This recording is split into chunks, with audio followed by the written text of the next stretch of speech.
Hello, hello. It is your faves going coast to coast. My name is Auntie Collins, and this is JPJ. Hi. Hey. Good morning. How's it going? Good. Good. It's been a nice little start to the Sunday. Yeah. Yeah. Yeah, man. We're having a good time. I'm excited to be here. Lots to talk about. Always have a good time during this show. So yeah. I'm ready to go. I'm feeling great.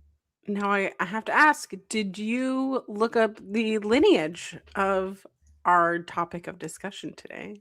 The Owen? Yes, I know. I Yeah. I know the lineage. I know the lineage.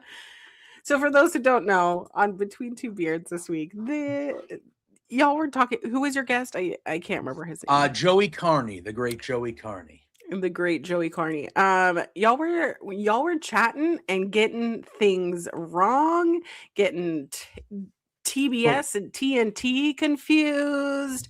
yeah, it's what we do. I was driving my car. It was a 2-hour commute home, Yeah. and let me tell you, I was going nuts. I was literally going nuts. Yeah. Because y'all were getting things wrong, and I'm over here going, the what is it, the fifth man? I'm participating. Yeah. Yeah. All right. So I think, and then I think Pluggo responded under the Beard's Twitter at one point, and he said, "Did we not know, or were we just fucking around?" Kind of thing. Sure. Yeah, and I think that's part of it because the person that we had on, they don't really want they keep up with it, but they don't watch AEW. They're more of a WWE centric person. Yeah. So then it kind of turned into. Everybody has flaws. Listen, I've been very open that for the better part. I mean, I've always loved AEW since the onset. Yeah. But for the better part of a year and a half to 2 years, I think it's not even close that AEW has been my preferred and the better product, I feel. But that doesn't mean that it doesn't have its opportunities, we'll call them. I don't like to say flaws. I say opportunities. Well, If you would like your chat read on air, feel free to send in those super chats or humper chats if you would like that read.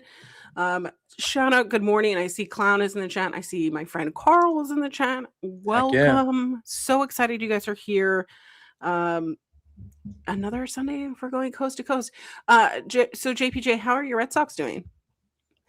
They actually won a ball game last night and in pretty clutch fashion, so that was nice. But they are a hot steaming pile of shit. That is what they are. I'm not going to sugarcoat it. This is the worst offense of my lifetime. It is the worst offense the Red Sox have had since 1917. That's 109 years. Do you know how long that is? You can't blame it on the ghost. No, that's over. That's over with. We can't blame it on Babe Ruth. The only thing we can blame it on is our inept front office and ownership. Sell the team during the week. Okay, so we're on the road right now. We're playing in Atlanta, who's the best team in baseball. They're the best team in baseball. We actually beat them last night. It was a good game. But we're losing. Here's the thing. Here's the most annoying part of it is like the pitching has been good, so we're losing every game 2-1. 3-1, like it's not like we're getting smoked. It's like if the offense could literally, if anybody knew how to hit a baseball, ideally it would be great. It would be great. I mean, you're 19 and 26, and it's it was worse. Like that's not terrible. That's 7 games under 500, which is not great. But like if we even had an inkling of an offense. It would be. It's just. Can I tell you? Okay, the MLS, Major League Soccer. We have a team that plays in Gillette Stadium called the New England Revolution. And the last 10 Red Sox home games, they have scored 22 runs total. In the last 10. And the last 10 home games in soccer, which I like soccer, but a sport that no one ever scores in, soccer. The New England Revolution have scored 24 goals. Pathetic Red Sox. Anyway. Hilarious. That's objectively hilarious to me. Incredible. It's just, I just, yeah, I don't know, man. I mean, since we last talked, the Mariners got their shit together, but everyone else in the American League West has shit the bed. Yeah. Big Dumper's hurt, though. He went on the DL. The DL, which is unfortunate, but I think our pitching staff has really stepped in where they needed to, really cut off like huge leads. And I don't know. I'm hopeful. We're number 2. So, you know. Hey. Could happen. They're playing on Peacock tonight. There's a game on Peacock tonight. Yeah, the Sunday night baseball game. Yeah, the Sunday night baseball game. That's nice. Padres are a good team. The Padres are a good team, so it'll be a good time. I have some friends going to that game today, so is the tickets now? I come from you. Oh, not only does my team stink, we have the most expensive tickets in baseball. Because you have literally like a fraction of what can fit in my stadium. Yeah, we have a sellout is about 36 to 37,000, so it's not a big stadium. And if you've never been to Boston and Fenway, it's literally like in the middle of a neighborhood. Like you just take a corner and Fenway Park is there. You're like, oh, that's Fenway. You know, just right in the middle of streets and stuff. There's like, you know, it's not a big ballpark, but still, it's like you're going to charge what you charge to get into there, and then you're going to put that product in the field. It's not a major league roster. That is a AAA to 4A roster that we have. And you're going to charge me $100 to get a bad seat. It's unbelievable. So I'm looking at the specific numbers and capacity. It says 37,000 for the Reds for Fenway. Yeah, sellout. For yeah, Fenway. 30. Yeah, so 30. Yeah, that's about right. So what's interesting is T-Mobile Park. It says 47,000. So you're really that's not that much more then. But it's still 10,000 more people. Yeah. I still kind of always call it Safeco. I always call it Safeco. But T-Mobile, yeah. But like, yeah, I mean 10,000 more people is a lot more people. But it doesn't seem that big. But when you look at, like, if I'm watching it on TV, T-Mobile Park feels like you could fit 2 Fenway Parks inside of it. It really does. As someone who's been to both stadiums, your seats are also made for small people. Yeah, well, they were made for people in 1912, which the average person in 1912 was 5'2" and 100 pounds. The fuck. I would also be 5'2" if I had different genetics. Yeah.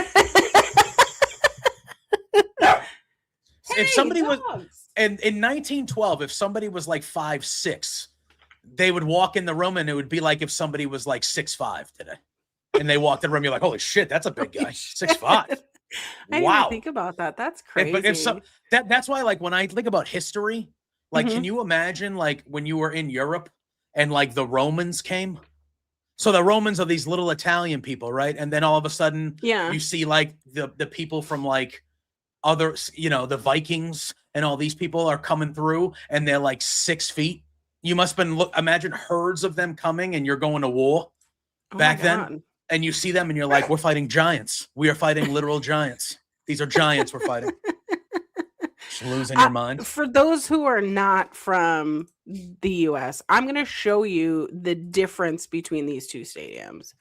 Give me just 2 seconds. While you're doing that, what I was going to say is we played the Phillies at Fenway this week, and there were people sitting behind home plate that had paper bags over their head. Because they're embarrassed, you know, the whole I'm embarrassed to be here. Yeah, so they had paper bags, which I loved. More people should do that because we need to emasculate the ownership into doing something. It's been 8 years of this bullshit. I'm sick of it. Anyway, okay. And the Reds, yes, that's Fenway Park. This is Fenway Park. It's a beauty, though. Look at her. Or if I say it like I'm from New England, Fenway Park. Fenway Park. That's a beauty though. Look at her. Oh, It is very beautiful. When did they add tremendous. the seats on? So that big huge thing in the back, by the way, is called the Green Monster, you know? Yeah. Yeah. When did they add seats on that? Oh, I'm probably not gonna. I feel like it's been a while, 20 years or Maybe so. 20 years. Yeah, Yeah. early, maybe mid 2000s, something like Because that. when It used to just be screens yeah. that would So just catch the balls. when we toured, this is now 2006 when I graduated high school. Yeah. It was either their first or second season that they had seats up there. Yeah. So, which is why they wanted people to tour up there. And there is a picture of me, which like, it's me with my back towards like, the field. Yes. So, I'm up there in that little up there corner. You could see out to the field. And I'm just like, if I had fallen, Yeah. I would have died. Oh yeah. Oh, okay. So this is 37,000. You see the city in the background is very beautiful. This is T-Mobile Park. That looks so much bigger. That looks so much bigger. And T-Mobile Park, you can see the roof, by the way, it is retractable. Whereas like the other one, right? This is a very old school stadium. We mentioned that the seats are very small. Like it is from 1912. This stadium opened 2 days before the Titanic sunk. Oh my God. Correct. That is crazy. But T-Mobile Park was built on top of where the Kingdom was, which a lot of people have interesting thoughts about the Kingdom. I watched the Kingdom implode. I did too. I was a big Mariners fan. They were probably my second favorite team because of Griffey. Mm-hmm. Coolest baseball player of all time.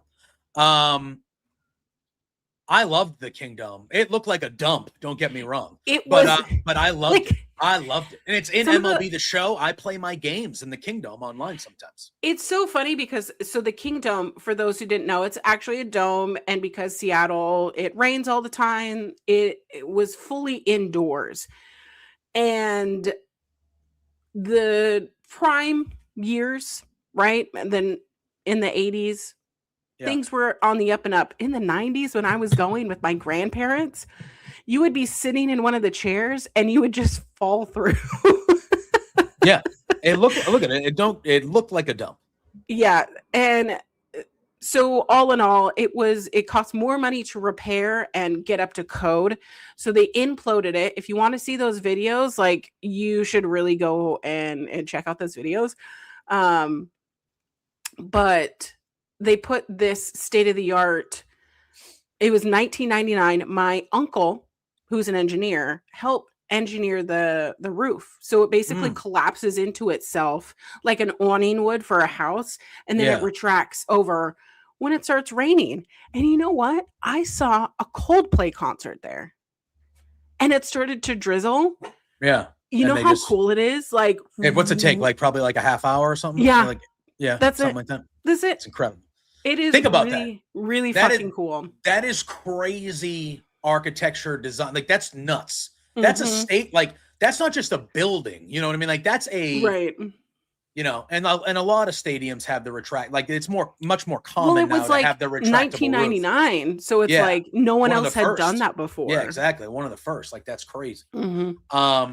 But yeah, and I also I think I like that, like those like old and maybe it's just because that's I first started loving baseball because Tiger Stadium was a dump, but I loved when the Red Sox played on the road at Tiger Stadium. I love the Kingdom. I love the Metrodome where the Twins played with Kirby Puckett. Oh my God. And it had that big right field wall with like the seats. Like I love those stadiums because they were just so dingy and like crappy looking, but I don't know. I liked it. And Fenway used to be like that. They've made you see that picture. Improvements. Yeah, you see that picture of Fenway and you're like, oh, that's a really nice stadium. Fenway, in the early 90s when I was going there, it was a dump. It was not, it was old. Ever decided to stop being at Fenway or close it down or whatever, I believe that the entire city of Boston would chain themselves to the building. They were I want to say late 90s, early 2000s, they tried to buy It was before this current ownership bought it, so it had to be late 90s, early 2000s. They were looking at like waterfront property, and they wanted to build a brand new stadium like on the waterfront in Boston, which would have been nice, and it would have been nice, yeah. bigger, 50K, you know, like probably closer to your side, you know, it would have been great. I still think it's crazy to me that the Yankees built a brand new Yankee Stadium and tore down the old one. Like, that to me is fucking insane, dude. You know what's so crazy is the old Yankee Stadium I've gone to. Yes. And it is not, I don't think it was like as decrepit as like. No, I don't care if it's decrepit. Dude, like fucking Babe Ruth played there. Yeah. I can go to Fenway Park, and when I walk up the ramp and all you see the green, it's a beautiful sight every time. But then you're there and you're like, Babe Ruth, Ted Williams, Hank Aaron, like all these greatest players to ever live. Bob Gibson, they all played here. Like, they were in this stadium and they played here. And to me, that's like something you can't like. Wrigley's that way. Those are the only two left. Those are the only two left, you know, that like, it's crazy. It's interesting. So there's a coffee table book that I keep kicking myself because I can't find it anywhere, but it was like a history of all the baseball stadiums. And there was a point in time where I was just a vagabond, you know, sleeping on people's couches, didn't have much to my name, but I wanted to just like go to every single baseball stadium in. Oh, that's still a goal. That's still a goal of mine. Yeah. Yeah. So I don't know if that'll happen.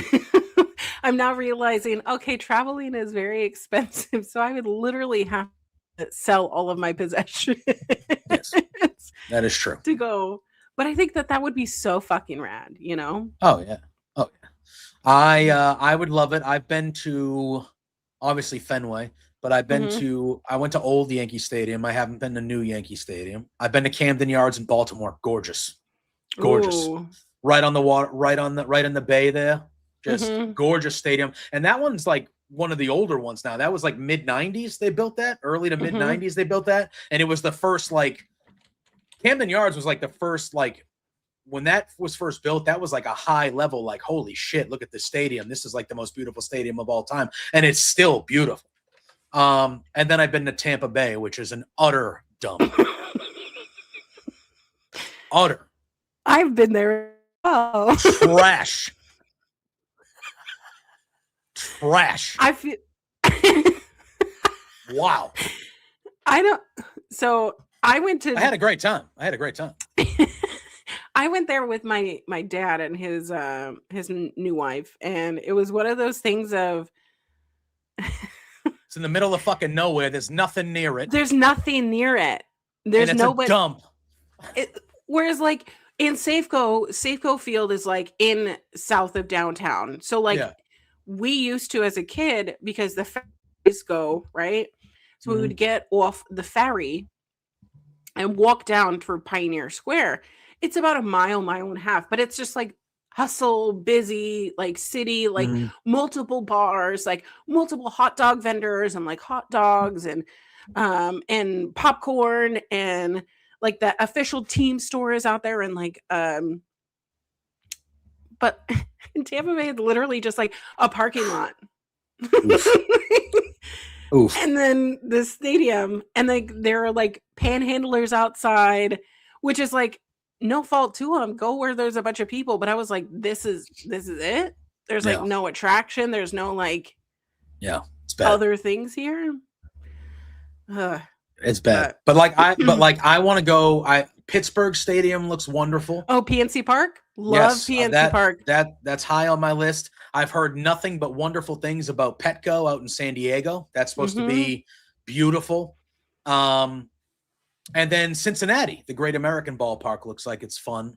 But I would love to go to every ballpark, but like you said, now that was something that was probably more attainable 10 to 15 years ago. Yeah. As opposed to now with the current climate and prices of things and, all that stuff, that would be a pretty penny. But I would love to take a summer off and take a road trip and just go. Yeah. I mean, That would be really fun, actually. So Yeah. if you're gonna do that, let's do it. Okay. But yeah, I've been to Dodger Stadium. I've heard that's kind of dumpy. It is, but it's kind of like fun in the best way. But that's another one. I probably should lump Dodger Stadium. That's pretty historical. That's a historical thing. My sister, she lives in the area. She's a huge Dodgers fan, and it was one of those things of when I went and visited, I wanted to go see, like, I want to go see baseball with her. Of course. But we Did you get went and I don't even remember who we played. I got so drunk and it okay. was I was gonna- hot. Yeah. Did you get a Dodger dog? I can't remember if I was eating processed meats at the time because I think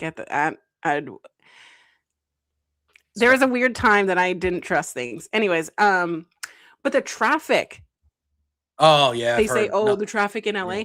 We were almost we almost missed like a lot of the Yeah. game, and we got there at Yeah. like the third inning, which is crazy because she only Yeah. lives like 3 exits away, and it was just like bumper to bumper traffic, which is crazy. But technically, I've been to Globe Life Field, Okay, yeah, but for a wrestling show though. but for wrestling. So I'm like, I kind of wish that like I had been able to extend my stay so that I could have seen the Rangers play, but Yeah, it's it's fine. But yeah. yeah, I used to live very close to PNC Park, and it was really fun because I would get off work at Starbucks, and that was also at the time our district manager like would give us like free tickets all the time to PNC Park. So there would often be times I would get off work at 2 p.m. and there would be, a game at 2:05. Yeah. You're just like, all right, I'm gonna go. So I'd be like, bye guys. See you later. See ya. Like, I'm going to the ball game, and it's like, hell yeah. Yeah. Dude. But like I want to go I've never been to a lot of stadiums. I think I need to like map it out. Yeah. We went all the way to Chicago and didn't go to either of the stadiums. So Well, I've heard you can, the White Sox stadium you can skip. I've heard. Well, it's not in a great. Yeah, I've heard. Stay in line. Don't skirt too far away from that stadium. You'll be in some scary areas. Yeah. Which again, I kind of admire, but Listen, keep the tourists in the tourist areas. Yes, I don't hate. Listen, here's my thing. If you mind your business, you'll be fine. That's it. Mind your business. That's fair. And but Wrigley is obviously the one. I feel like if I have to watch. I've been to the Wrigleyville area because I've been to Chicago multiple times for wrestling and non-wrestling stuff. Yeah. So I've been to the Wrigley area. I've had beers in some of the bars in Wrigleyville. A great time. Yeah. And I've been in front of Wrigley. I took a picture in front of Wrigley, but I've never seen a ball game in Wrigley. And that is probably, I feel like if I had to pick one, I'd go there just for the history of it. Just to be like, okay, I saw a baseball game at Wrigley. But yeah, I would love to.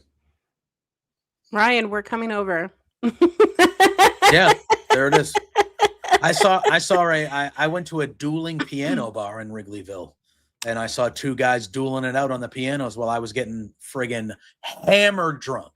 It was a great time. I do have to say, my favorite thing of some of these dumpy baseball stadiums is that they definitely have very cost-efficient ways to get drunk, and it's really fun to do it in a very professional.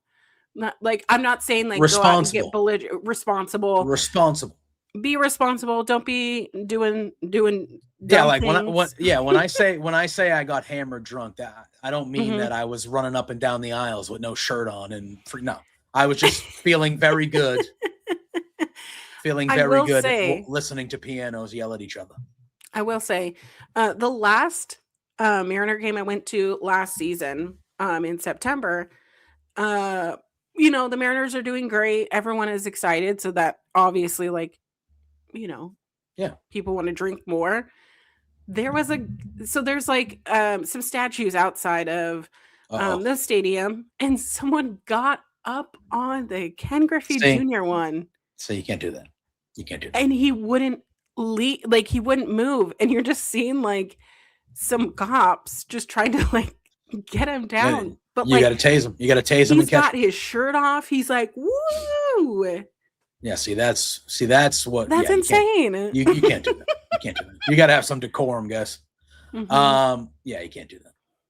You can't do that. So, but listen, there was a time in my life.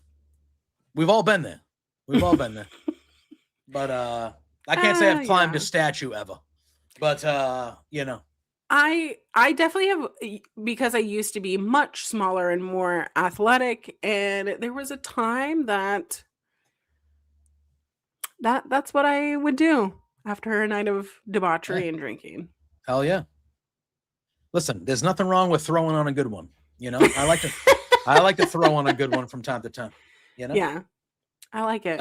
And I let people know, like, if we're going out for drinks and it's one of those nights where I'm like, you know what? I think I'm going to throw down a little bit tonight. I'll say I'm throwing on a good one tonight, yo. And they go, okay. True. And I go, who's driving? Because not me. That's the thing. Who's driving? Yeah, because I'm usually the drive. I like to drive almost everywhere I go. Mm-hmm. Like, that's who I am. I'm like, hey, I'll drive. But you know, could never be me. you gotta be responsible. So if I know that I want to have a few cocktails or a few whatever libations, mm-hmm. I'm like, someone's driving me. Someone's driving me. We Ubering or someone driving me. I agree. We pregame before.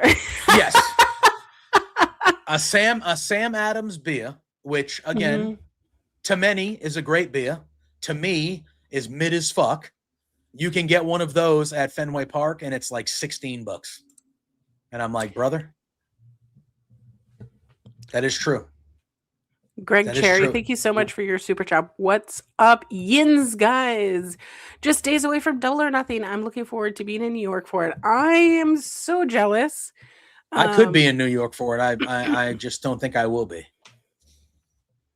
I wish that I could just like take the time off and do it. However, y'all see, this is what's left in this room. Literally, there's nothing over here. Like, there's nothing.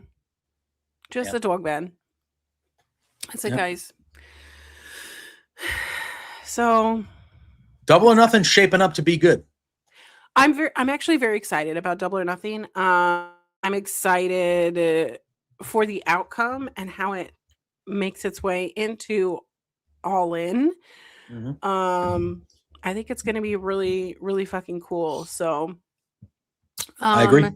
Greg, we were just talking about PNC Park, and I want to know if you've gone to PNC Park. I assume you have.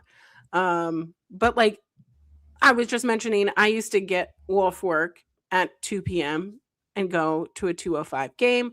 Or if it started at 1:05, I'd just be a little bit late. And go to PNC Park. There's just something about a stadium, and when you're sitting there and you're seeing the water and like the sun is like reflected, it's very beautiful. I will say, like, great design. But I do have to say, the food at there's no other stadium like Safeco Field, because you could get any kind of food and like any price range. They have like value, stands mm-hmm. where it's like, more value menu, more a la carte type of things. But we have so many seagulls. Do you know what a seagull is? Have you seen a seagull before? Of course. Yeah, we have some. What? Have you seen a Seattle seagull? I haven't seen a Seattle one, but I assume they're all rat bastards. They all, like, I like birds. I used to capture pigeons, like, as a kid, because disgusting. Capture what does that mean? They would be my pet. You mean cat? Like, you just catch them? Yeah. And you just took them? Yeah. You were like, fuck, you're not allowed to be on the streets anymore, bro. I'm bringing you and you're going to I stay would over grab here. them and I would put them in my bird cage. I'm sure they love that. I'd feed them. I'm sure they were like, great. I'm so happy I can't fly around freely anymore. I used to put a little string on their foot so that they couldn't. Did they come? What would you let them out and fly?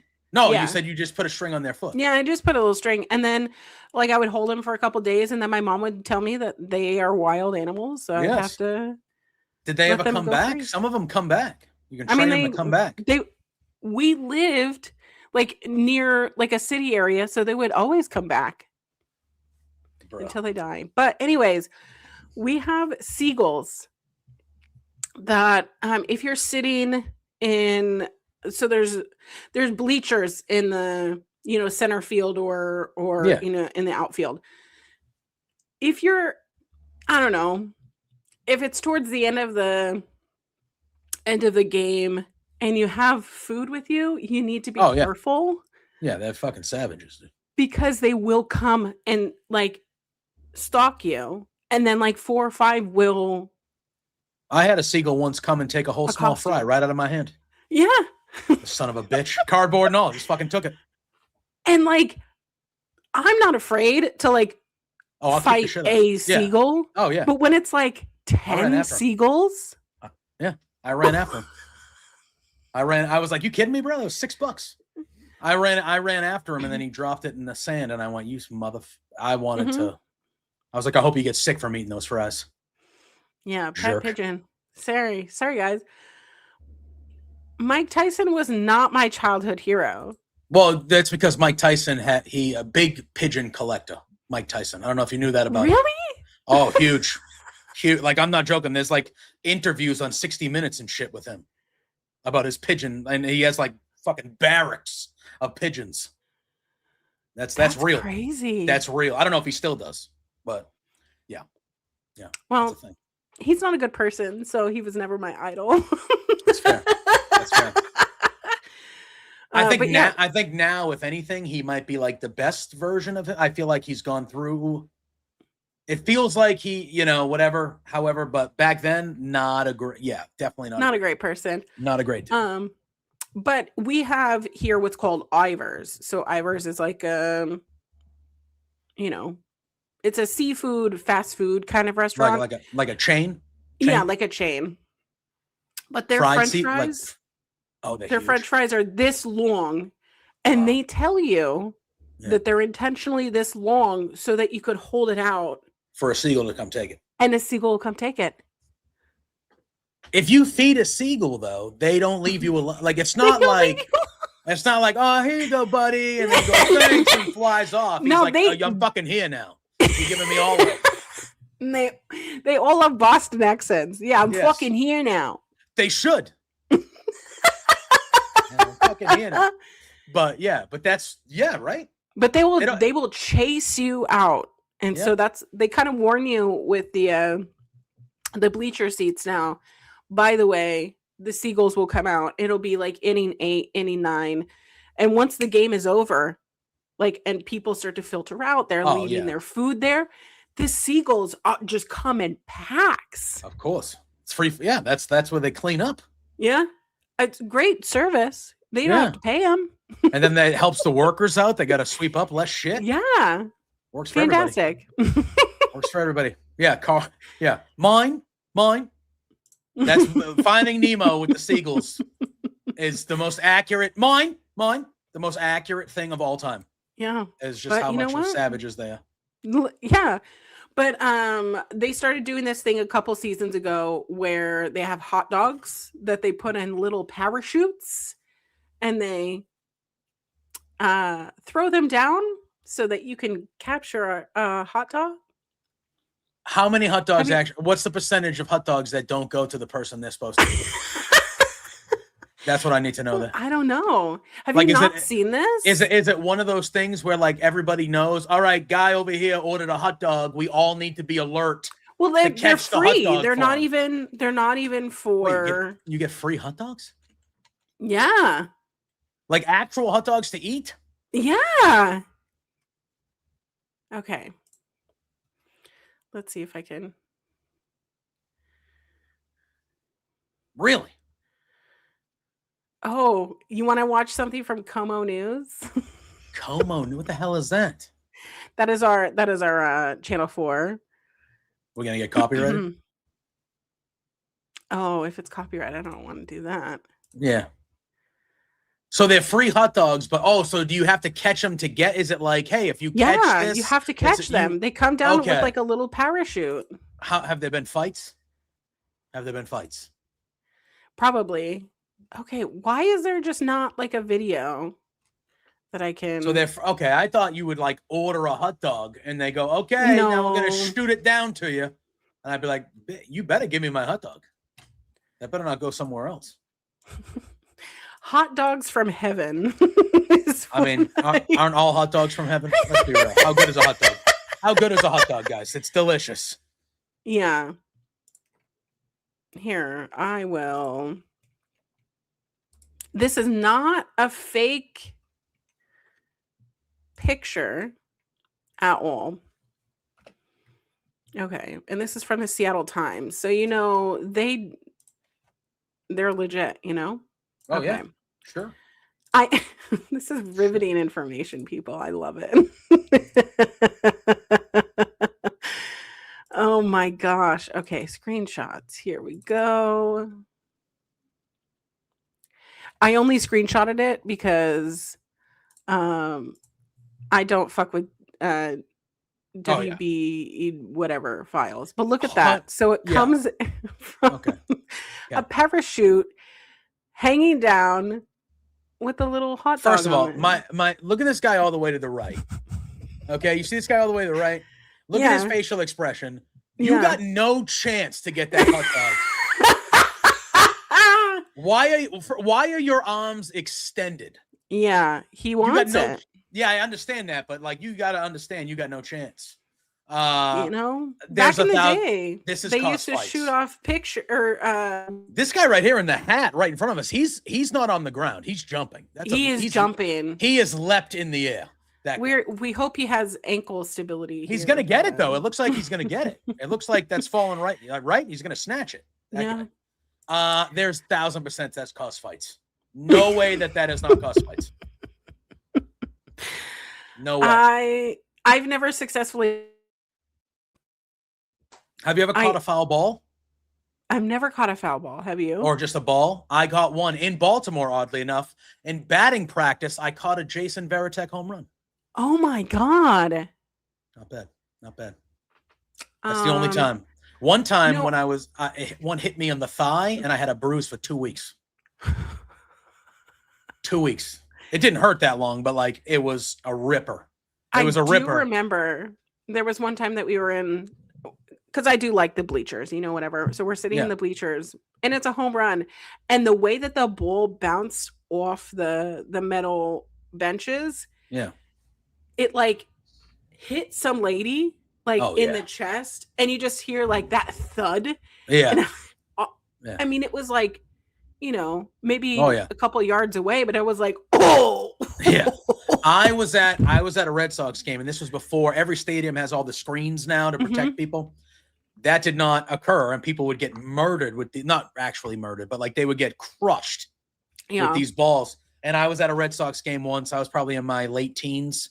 And about 4 or 5 rows in front of us, this teenage girl wasn't looking. There was whatever, and she got smacked right in the head with a foul ball, and they had to take her out. They had to take her out of the game.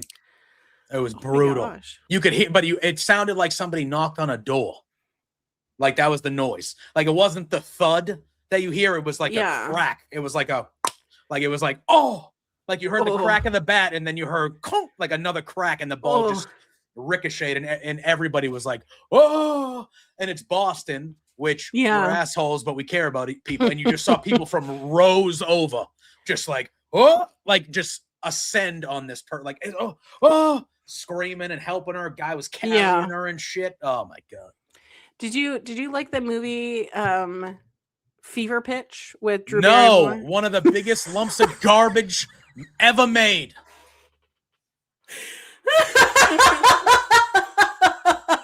dog shit, that movie. Okay, I really like that movie. That's fine. It's subjective. But like Drew Trash. Barrymore gets hit in the Drew. face. I love Drew. Yeah, and then she's like still talking 30 Yeah. seconds later. It's like you'd be unconscious. Yeah. You're not talking to anybody. You're talking to the ER that has you in the back of the ambulance. That's what you're I could not imagine anyone bringing a fucking laptop to a game like that. But then again, people do a lot of their business on their phones now. So, but first of all, if I was at a baseball game and I was sitting near somebody and they whipped out a laptop, I would simply ask them one question. I would go, "Do you work for the team?" And if their answer was no, I'd say, "You put that fucking laptop away. You put that away. That's it. You just put it away. What are you doing?" Oh my God. Anyway. Hilarious business, you know? Yeah. Yeah, hot dogs from heaven is what they call them. You've had a Fenway Frank, yeah? In your life? Oh, hell yeah. Oh. That's like an initiation ceremony. Oh, and you got to get the spicy mustard. Oh. I'm not a spicy mustard kind of person. No. Oh, we get that spicy brown. You put it on. Anyway. All right. We could talk about baseball until the cows come home. Those damn cows. Yeah. or as I call them, moo-moos. That's what I call them. Yeah, nothing really of note for Summer House updates, by the way. They're just getting ready for finale the reunion. Oh, the I reunion. will tell you, the reunion. Wait. Did we lose Auntie? Chat, did we lose Auntie or is that just me? I think we lost Auntie. There is a... Oh, I'm back. Oh, no. All right, you're back. I missed whatever you said after the reunion. I did not get. I did not get a So there's a bunch of breweries around here who were watching... Oh, did we lose her again? Union. Oh, okay. All right. Like, you could go to the brewery and like they had the volume coming over the PA, like you could hear it. Oh, I'm into it. Were they charging a fee? Some of them are. There's one that's in Capitol Hill, which is like the Capitol Hill one is more in like the younger people area of the city. The hip area. Yes, but they hired like a DJ, and so there's like a $5 cover. So if you want to if you like that kind of DJ atmosphere or whatever. That's my favorite shtick that bars do is they hire an act and then they have the consumers pay for it. It's my favorite thing they do. And then come in and pay them for their food and drinks. Cool. All right. Correct. We want to hire you for the night. Oh, $300? That's cool. We'll just have the 60 people that come in first pay $5 each and pay you. Mm-hmm. Unbelievable. Anyway. But I'm going to go to a brewery in Kirkland because it's like one of my favorite like breweries. Okay. And I'm going to go and I'm going to watch it. And I'm going to go by myself. That's all right. I've never really like gone to an event really by myself. I haven't done a ton. I will tell you this. On Wednesday, I'm going to Dynamite. On Wednesday. Oh my gosh. Because it's in Portland, Maine, which is not far from me. And I have to go by myself because I was lucky enough to get media for it. Oh, and exciting. They give you one ticket. So I have to go there and sit by myself just be like, all right, yeah, cool. But yeah. But I already have a plan for the day. I'm going to go up there early. I'm going to stop by my favorite brewery up there called Bissell Brothers Brewing. I'm going to get a beer. Brothers. And then I'm going to go to, we talked about lobster rolls last week, if you recall. I'm going to go to High Roller Lobster Company up in Maine, and I'm going to get myself a nice lobster roll for lunch before I go to the Dynamite. And it's a 3-hour Dynamite. Okay. So bless. I love that for you. I will have to ask. So when we went, obviously it was like the episode where Darby won the title. Very exciting. But it was like a Dynamite plus Collision. And like the Darby moment happened, at Dynamite, yeah. into the third hour, right? So like there was that little bleed over, and like once that happened, I felt like, where did the energy go? Yeah, I mean, well, when you give somebody that high, they're Mm-hmm. obviously going to come down from that, and then you want them to Mm-hmm. care about another 60 minutes of here's the thing. I don't mind them doing the 3-hour Dynamites when they have a Yeah, shorter week for Collision or there's a pay-per-view. I don't mind that, but you should just treat it as a 3-hour Dynamite. correct. That match should have went on at 10:45 my time, Mm-hmm. not at 9:45. And then after that, you want, and again, this is not a disrespect to the No, I wrestlers, but completely understand. you want me to Mm-hmm. watch Darby Allin win the world title, and then 10 minutes later, you want me to care about the infantry versus Top Flight? And that's not a disrespect to those No, people. I understand completely. But you know what I'm saying? But Yeah, I don't know. I know exactly what you're saying. Because same way in that respect, because it was just like the air just got sucked out of the room. So Mike over saying they legally have to do a collision. That's fine. That's fine. But have the main event. Why couldn't the MJF Darby thing have happened on Collision? But it's on the same time. It's the same show. It's the same show. You know, so like that's the only thing. But I'm interested with this 3-hour Dynamite, like where you feel the energy is wise. Yes. Because yes, that is of up importance to me. Well, so I know we have stuff to talk about, but it's going to be Darby and Speedball for the title. Mm-hmm. It's going to be the main event. Mm-hmm. And I don't know where you want to start today, but can we just talk about how Darby Allin is currently having the best AEW world title reign in like 2 years? Okay, so I just want to say, talk about it? Let's talk about it because of the last few champions, right? So if I'm looking at the AEW World's Champion, right? The last champion of being MJF, who notoriously only defended his title really when he was forced to or on a pay-per-view, right? Mm-hmm. And then we're looking at Darby Allin. Darby Allin is literally like, any chance, anyone who wants to do it, let's go. Like, yep. I will do it right here. I will do it on a bus. I will do it on a train. I will do it on two. Like, he is just defending his title. Like, we want a world's champion to be defending their title. Anyone is welcome. And then he pulls out these matches. Like, I mean, I definitely think my favorite title defense is that Fairway to Hell, because what in the absolute fuck was that table spot? Yeah, it's crazy.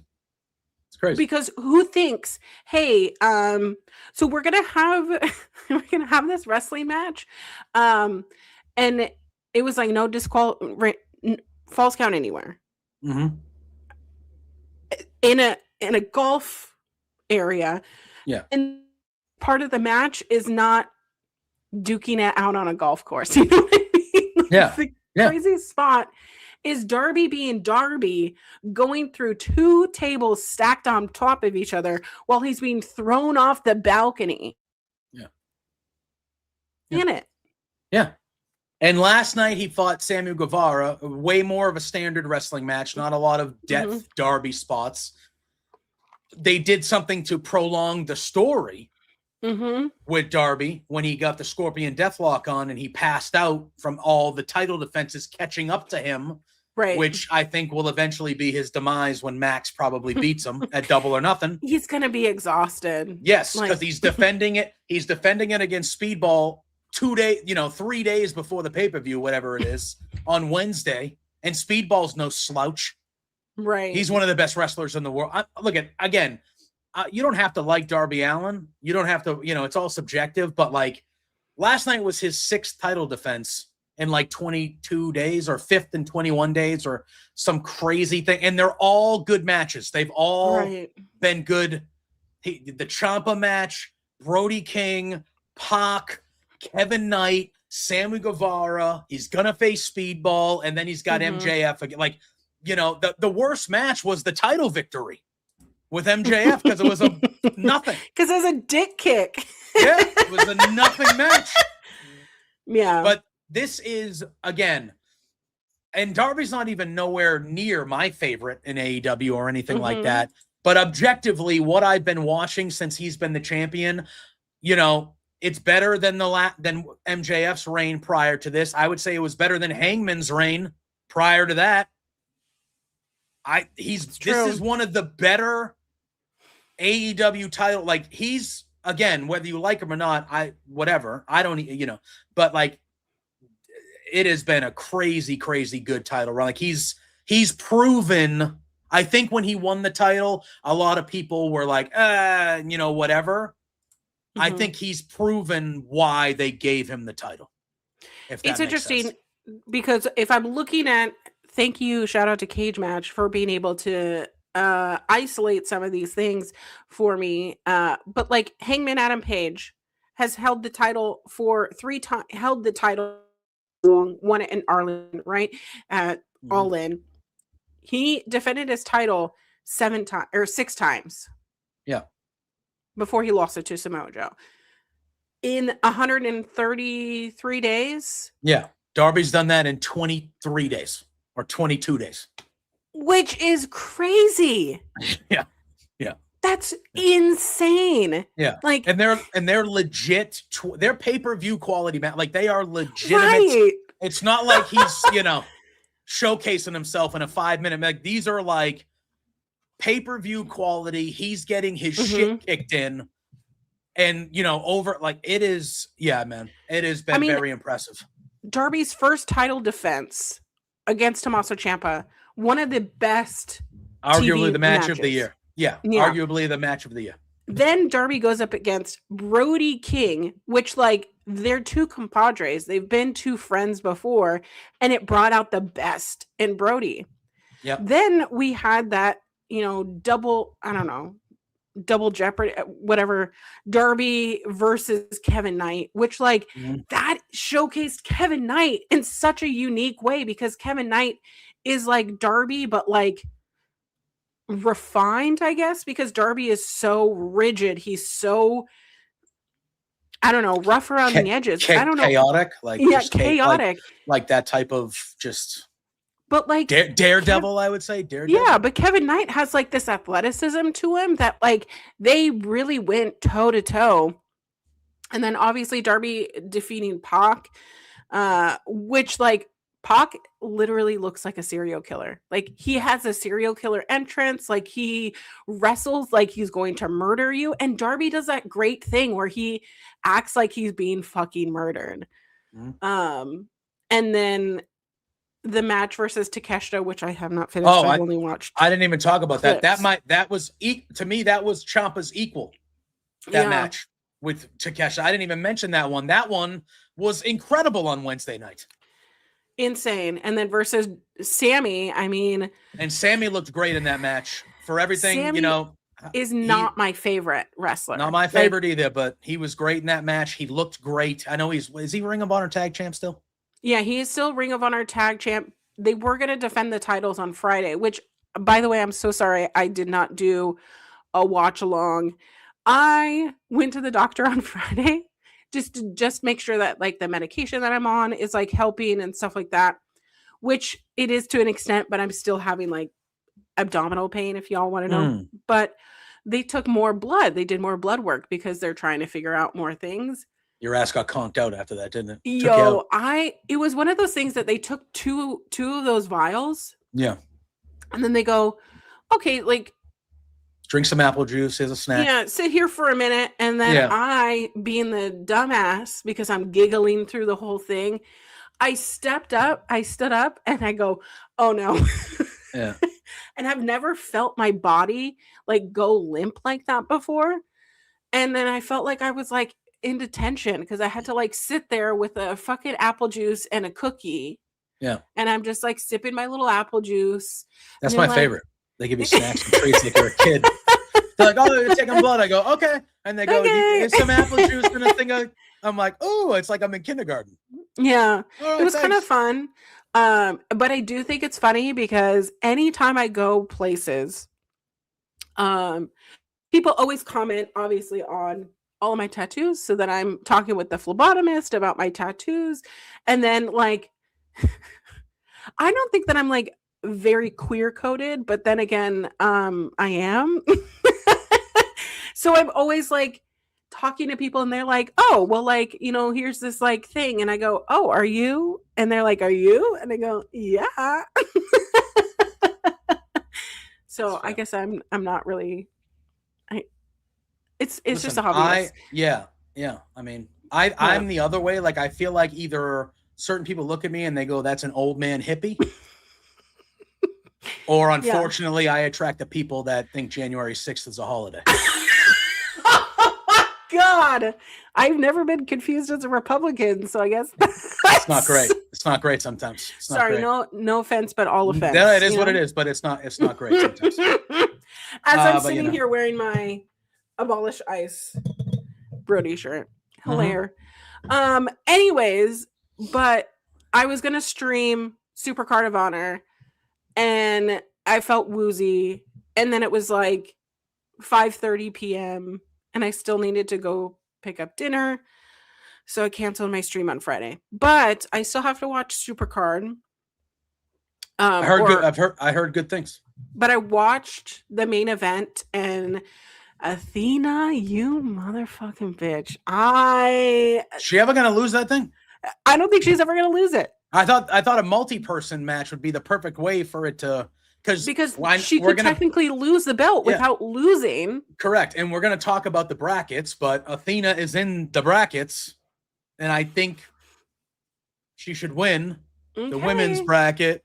Okay. And I'm just like, okay. Sorry, I do. I don't think that. Okay. That's fine. But it would be cool. But I'm just like, man, who is gonna be the one that takes that from her? Because I feel like I don't know. I thought it was gonna be Billy for a very long time. Yeah. But I mean, she joked in the press conference that she wants to break Bruno Sammartino's his record. So let's see. I want to see exactly the amount of It was like almost 8 years he held it or something like that. So it's a long time. I think he held it for 8 years. Be a really long time. He held it for 8 years. So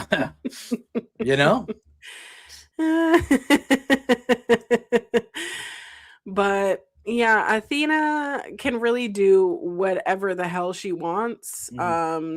I did see the Bandito Blake Christian match. That was also very good. It was very good. Did you read his statement that he made before the show? Blake or Bandito? He had mentioned Blake Christian. Yeah. So he wrote a post that was, and I can pull it up, because I mean, whether you like Blake Christian or not is irrelevant in this situation, because a main title is always going to mean so much to people, right? Yep. So he said, "I don't talk much about my story of becoming a professional wrestler. However, it being said, it being the night that it feels like I need to talk about it, I discovered wrestling when I was 5. However, the first person I told in a serious manner was a girl named Aliyah. She and I dated our junior, senior year of high school to my freshman year of college. When I finally told my parents, they were adamantly that I go to college first and then pursue wrestling. Aliyah, being the kind, supportive person she was, made sure I never forgot what my dream was. Though that time in my life, we grew apart, but she was always family. On June 26, 2016, she passed in an avoidable, senseless act, but that's not the story. In that dark, depressing time, wrestling found me. From the moment I stepped into the ring, I put my foot on the gas pedal and have never let off of it. I visited her headstone before I started having matches and promised her I would never forget my dream and I'll be something. Tonight, I live up to that promise and I'll keep living up to that promise." That's a nice story. And that's a good honoring of his friend. Let's put that on television. Yeah. I like Blake Christian. I think he's very, very, very good. He's been very good for a long time. I thought that match was great. I thought, yeah. And yeah, I did not know that. That's a great story that he told. And I know he said that part of it wasn't the story. Right. But I mean, listen, that I think that's a good way for him to honor his friend who obviously he still thinks and cares about a lot. That's a great story. Yeah, I wish they would have. I don't know. Again, I didn't wish watch that they it. would have said I don't know if something, you know? maybe commentary touched on it a little bit during the match. I'm not sure. I didn't see it. But yeah, that's a nice little story for his friend. Really like Blake Christian. I've always liked him, even though he is a cheeky heel. You know, he's always He is. He had a small cup of coffee with the 205 live in the WWE for a little bit.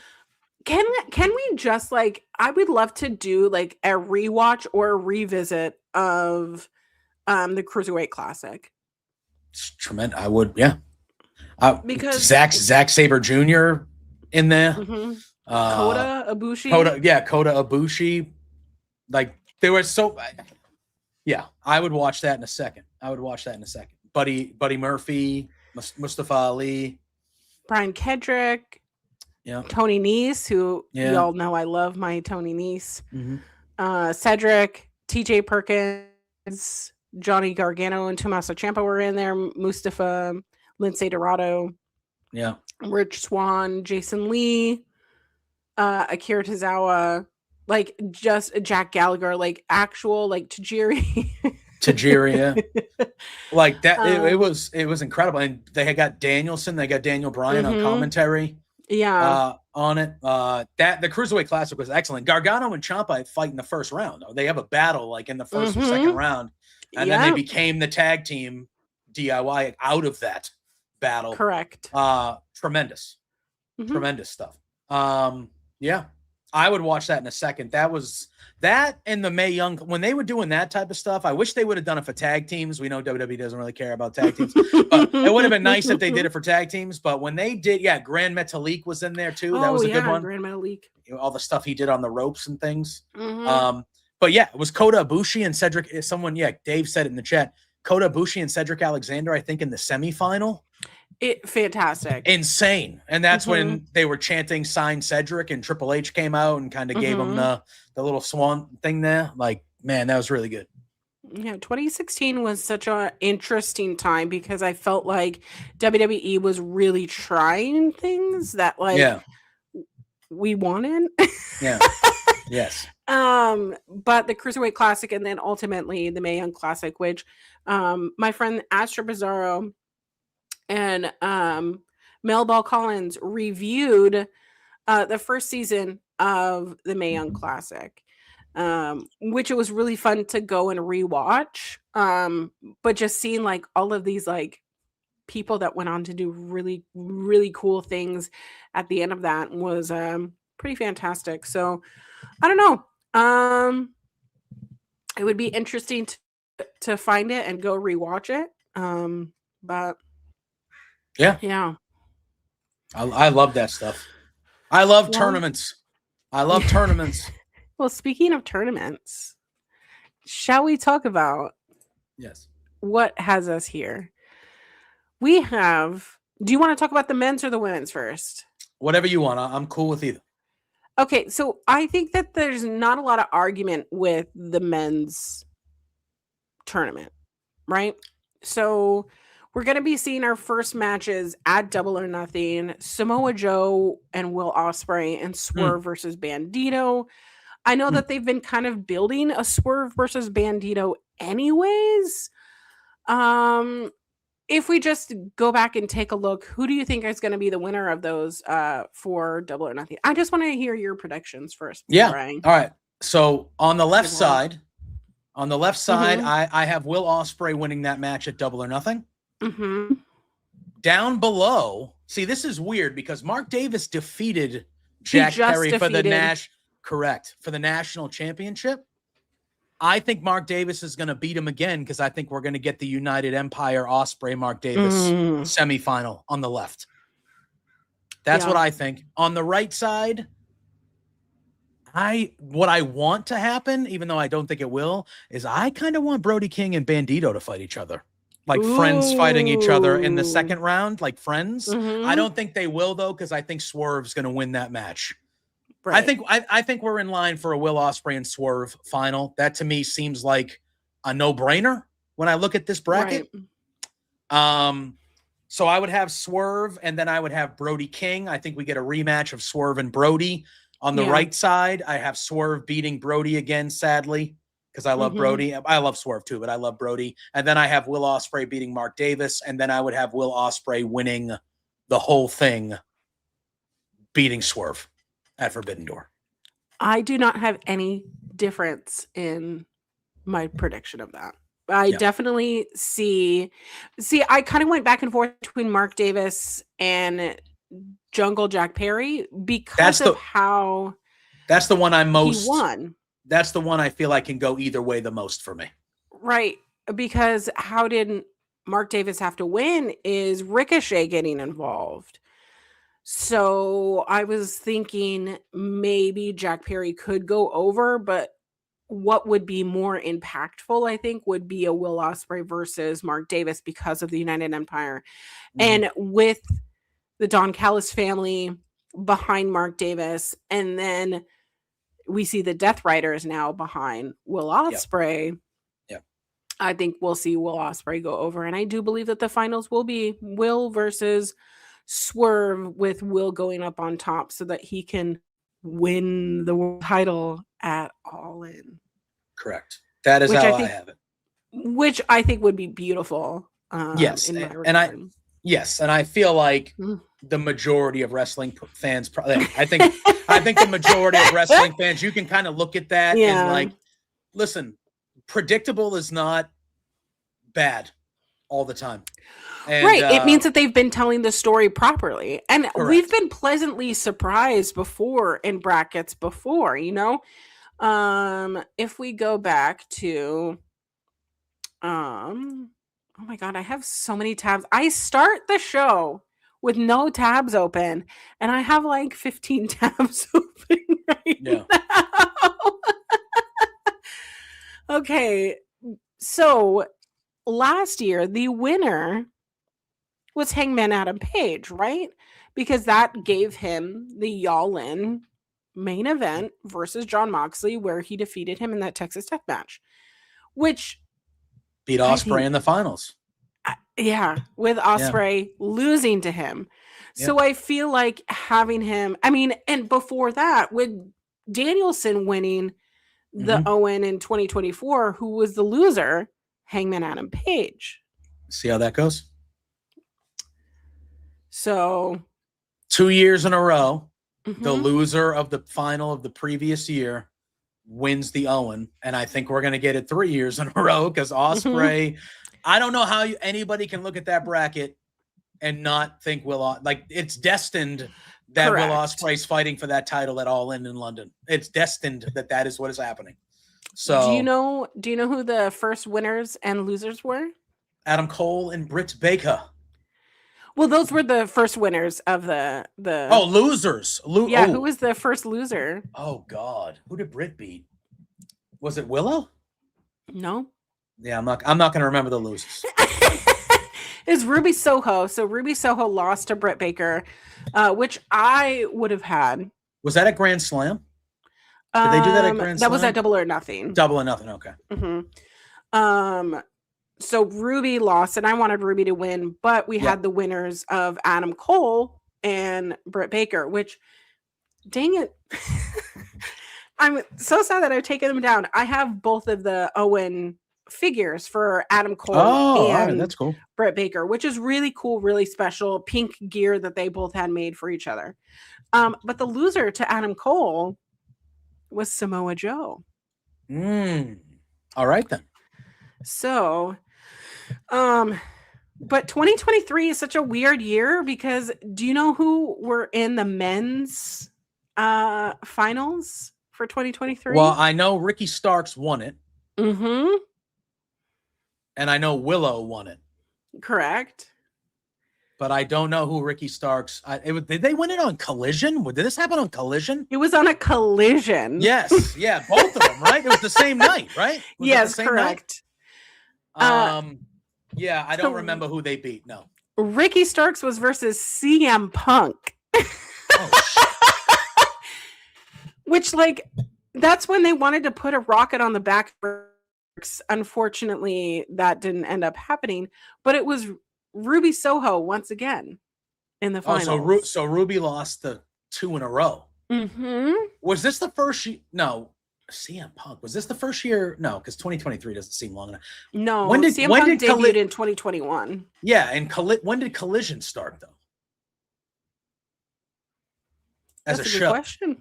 Because this was when Collision was obviously still, they were like, Collision is still a good show. 2023 is when it first started. So June this 17th. Was that the and this first was Collision? no, because this was in July. So this Collision was so it only been a month. Yeah. So that's why it was on Collision, because they were really Mhm. hyping Collision like, this is a show you need to watch. Yeah. We're gonna have And that big, was supposed to be Punk's show. So yeah. Okay. And then the next it's year interesting. the next year was Danielson, and that was the Mariah May year where she clocked Tony, right? Yeah. And turned on Tony. Yeah, she turned on Tony and then won it in Wembley. And that happened. Yeah. So. Yeah. And then last year was obviously Hangman Mercedes. Mm-hmm. But not bad. I will say, and somebody said in the chat, like, the men's one is more storyline. This men's bracket is more storyline driven, and the women's is just like banger matches kind of thing. So yeah, when we look at the women's title, or the women's Owen Hart, there are so many wrestlers on here that, like, did they just like put a Okay. Put some wrestlers in a hat? Yeah, I gotta say something about this. I have no doubt that this bracket is going to be good. I have no doubt. Right. To me, when I look at this bracket, there is star power missing to me. Willow, star. Athena, star. I like Mina a lot. I like Alex Windsor a lot. I don't think they're top tier stars like I view Willow and Athena. Yeah. But other than that, again, and I'm not going to, like, I don't know. And again, this is on me, and I will know more about them by the time. But, like, I don't know who Hazuki is. I don't know who that is. Like, I don't know much about them. Persephone, I've seen, but I've only really seen them when they've been on AEW television. And then Sari, I know, but I guess Sari tweeted during the week that she's hurt. So is that going to be a slight? Because where's Mercedes? Is that Mercedes? Is Mercedes getting in this? Because that would be an interesting piece here. Because if Sari is replaced by Mercedes, we would have in the semifinals Athena versus Mercedes once again. Yes. And I think that would be a really good callback. I feel like someone's not talking to someone and nobody is saying anything. It just, again, this is not a slight to any of these ladies, but I just feel like you couldn't have and I know it's been talked about for you, but, like, you couldn't get a Britt Baker return in this tournament. You couldn't get Mercedes in this tournament. Like, where you Sky Blue's in it, but where's Julia? There's certain, right. I don't know. I just feel like it's missing. It feels like there's a lot of non-AEW talent in the AEW Owen Hart tournament, if that makes sense. And I think that they are really trying to highlight that this is a forbidden door, like, and that's a good point. So that's a good point. However, we don't see that on the men's bracket. You know what I mean? Not at all. So, like, there's not this, because Hazuki and Suri are more known because of Stardom. So they have that Joshi presence. They have that, Stardom. That would be your Stardom component of the Owen Hart, which would be great for the finals to have, like, one person from Stardom and one person from AEW. Like, that would be really cool. However, we also have Persephone from CMLL. So it's like, okay, we understand the theme here with Forbidden Door. We're going to get these banger matches, but your final is the only one that's going to be at Forbidden Door. And I just, I don't see that happening If on you the left go, bracket. I mean, with Persephone going up against a Stardom wrestler, that also is not, in my opinion, highlighting no, them as well, because you want eyes on the talent, right? You know what I mean? it feels like to me, if you were going to go that route, then every match should have been an AEW person versus a non AEW person. Right. Instead, you have Persephone and Hazuki together, and those are two non-A. Now we know if you're just an AEW watcher, you know Persephone a little bit because she's had big matches on AEW. So she's also had some really great matches on Ring of Honor, but yeah, there you go. Not everybody who watches AEW watches Ring of Honor, which is unfortunate. Yeah, so it just feels like to me, if you were leaning into the Forbidden Door aspect, A, why didn't you do it in both brackets? And B, it just feels like it should have been like one of Mina or of Persephone and Hazuki should have switched with one of Mina or Athena, and it should have been, or Willow and Windsor. That's actually the match in this first round I'm looking forward to the most. Right, is Willow and Windsor. I think that's going to be a banger at Double or Nothing. I agree.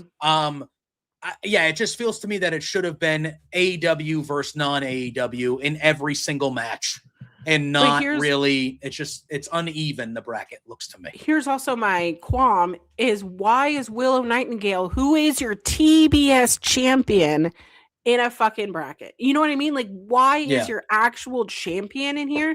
Which means that she is not defending the TBS championship on Double or Nothing. Yeah. So we haven't seen that, which sucks, because you know that they're going to have a fucking TNT match. Like, of course. You know what I mean? Like, but they did this last year. They did this last year, and it annoyed me because Mercedes was the TBS champion, and she won this tournament. And instead of having your biggest pay-per-view of the year, don't get me wrong, Mercedes and Tony was awesome. But at your biggest show, your world championship and the TBS championship should both be defended on two separate matches. They should be two different matches. And last year, you did the thing where your TBS champion was fighting in your main match, so you just had champion versus champion, and now you potentially are doing the same thing if Willow makes it through. And it's like, no, both those titles should be showcased on your biggest show of the year. Period. Yeah. And I know they're in the world title. HUD in the chat is like, no Statlander, no hate. They're both in the World's Championship match at Double or Nothing because it's the four-way. But why can't they be in that and still in this tournament? Exactly. I don't understand why Jamie Hayter can't be in this tournament. That doesn't make sense to me. It doesn't make sense, especially since she's been in the Owen tournament before. Yeah, Megan Bain even. Like someone just said Megan Bain. If you're throwing the TBS champion in there, how are you not throwing Megan, she's a tag champion, but like you're telling me Megan Bain ain't one of the best 8 you got to throw in here? Are you kidding me? Like, come on. Like, so it just feels like you said, it feels like the men's, when you look at the men's bracket, it was very well thought out. There's pathways to grudge matches and matches with backstory and all this stuff. And here, it just feels like Tony was throwing at a dartboard. Yeah. And it was just kind of like, okay, who do we got? Boom. All right, cool. And don't get me wrong, that doesn't mean that I'm not excited to see Athena and Mina. That's going to be a great match. I already said Willow and Windsor is going to bang. That match is going to be great. I'm sure the other two will be good too. It's just, I don't know. It just feels like this was very hastily put together, whereas the men's was way more thought. There's storylines for every matchup that can happen all the way through the bracket on the men's side. So my pick for the bracket here is I have Persephone going over and I have Willow going over. I agree. Willow has defeated Persephone already. However, I see Persephone, if they really want to push it for Forbidden Door, going over and in the finals. So then who is going to go up against your what I just see as like a actual powerhouse here? And the only person that I can think of that can do that is either Mina or Athena. I agree. And unless Suri is substituted with Mercedes. And if we have a Mercedes versus Persephone again, because that is who Mercedes lost her CMLL Women's Championship to, was Persephone. You know, that would be a great storyline. Yep. However, what the fuck are we doing? But Mercedes also lost the TBS title to Willow. Correct. So you could do that route too. And then in the semifinals, you have Mercedes and Athena, which that story writes itself. And I feel like it should be a returning babyface Mercedes. Yeah. That is fighting Tekla at All In to finally. She's going to be a babyface when she wins the AEW championship for the first time. She should be, I feel like. Oh. Right? That sounds really good. That's what it feels like it should be to me. Mm-hmm. But I need to, like, because again, I heard about the Suri tweet where she's like, I messed up my arm or elbow or shoulder. It's something. Mm-hmm. She's out. Okay, well, then if that is Mercedes, that changes how I view the whole tournament. Because if it's Mercedes, I'm picking Mercedes to go back to back. But if I'm looking at that objectively, I'm picking Athena. I think it's Athena and Willow, and I think Athena wins. Wow. At least that's what I would do. Interesting.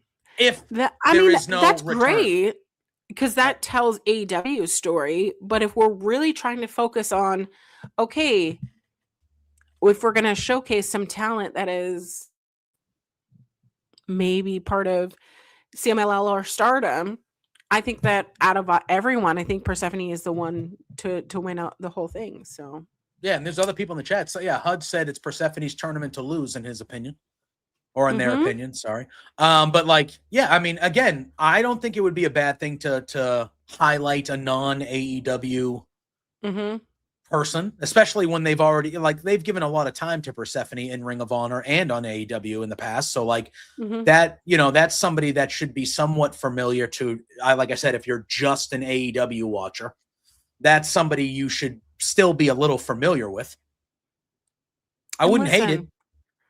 Anyone who can make Tessa Blanchard look like shit is Persephone. That's true. Say less, please. That's true.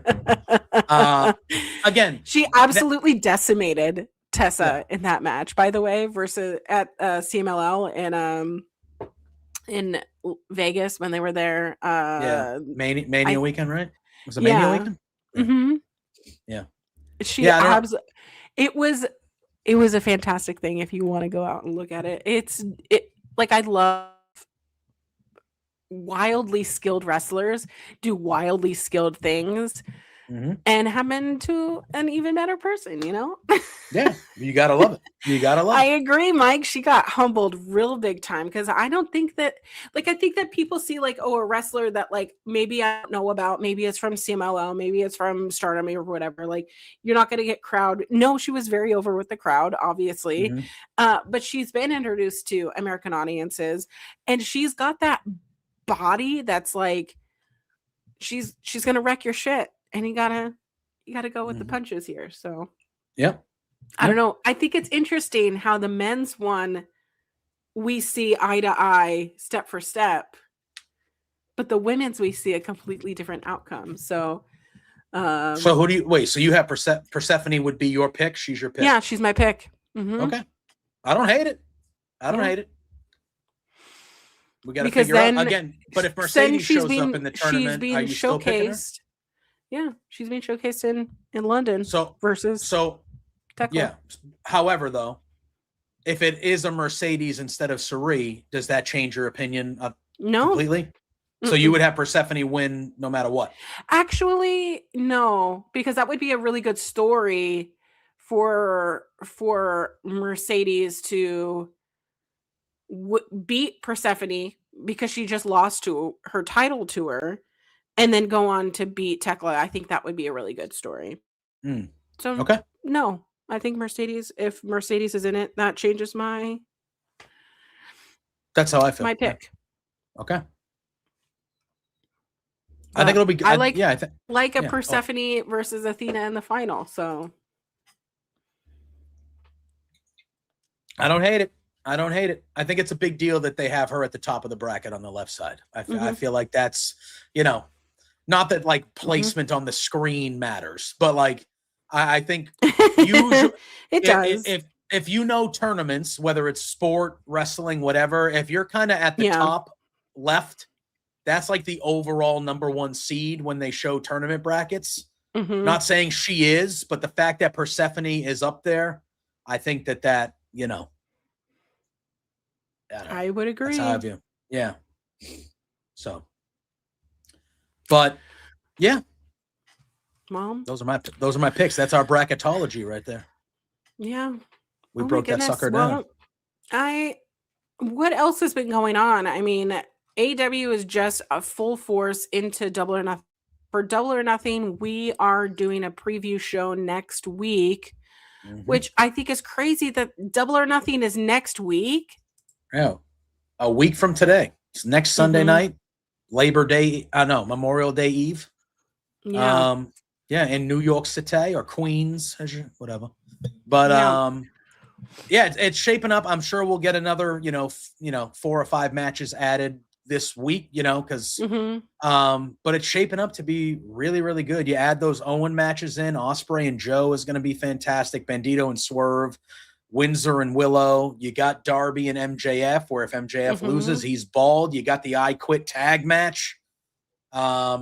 I would expect there's the Stadium Stampede that we got that's going to be happening. I know there's Stadium more Stampede match. Yeah. Yep. It's going to be quite good. I think it's sold out. The reports are it's already basically sold out. 14,000 plus going to be there. It's going to be loud. Listen, it's going to be in New York, which is already going to be loud, but so this week, right? The thing on social media was, I want AEW to do a show here. And some of the responses were so funny, right? Y'all are very funny. You're very skilled. You're very, very talented. But MJF put out a tweet that said Madison Square Garden. And WWE notoriously has an exclusivity with Madison Square Garden, rightfully so. They really got their television big start, WrestleMania 1, Madison Square Garden. That is really where wrestling has started, and it's a big historic building. However, that's not the only wrestling promotion that has ever been at Madison Square Garden. New Japan, right? Yeah, New Japan and Ring of Honor did a show together. Yeah. They're, I think, last, and New Japan has done multiple shows at Madison Square Garden. So why not AEW? I mean, if Madison Square Garden thinks that they would fill the arena and it would make them a good amount of money, I mean, I think they would do it. But if they have an exclusivity with WWE, there has to be some sort of contract, because that's money, Yeah. I mean, I know that the Knicks are doing well, but oh, disgusting. Disgusting. It's just gross.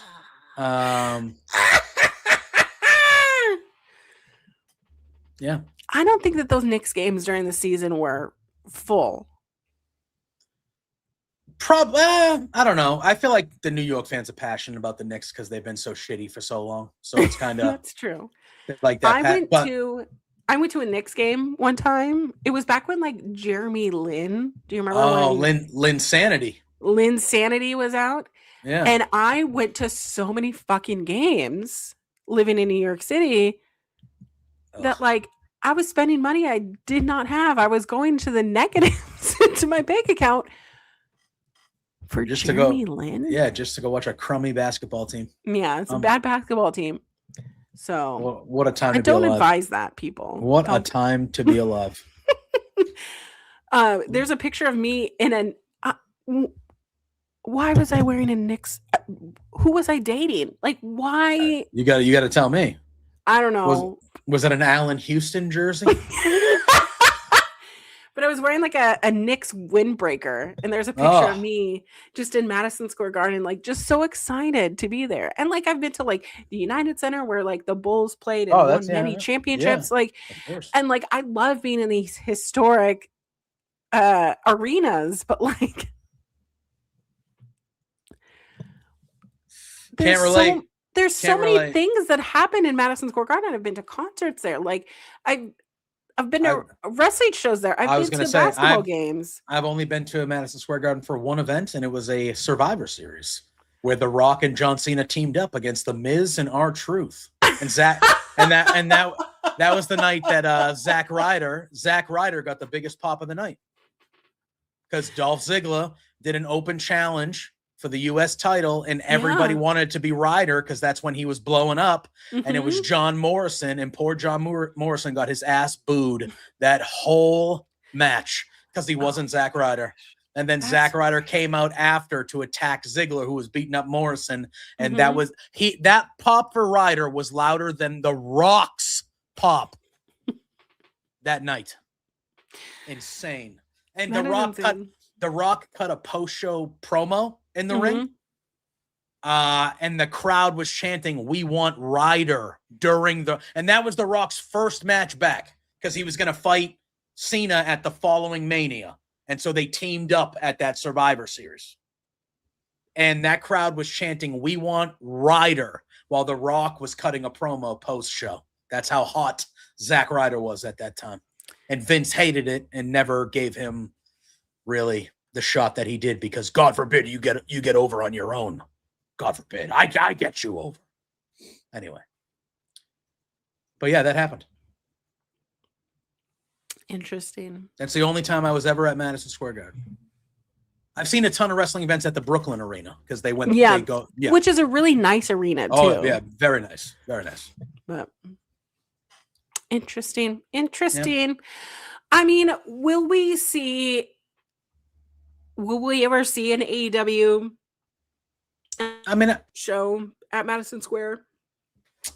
I mean, I think it would be very nice to see. I think it would be cool.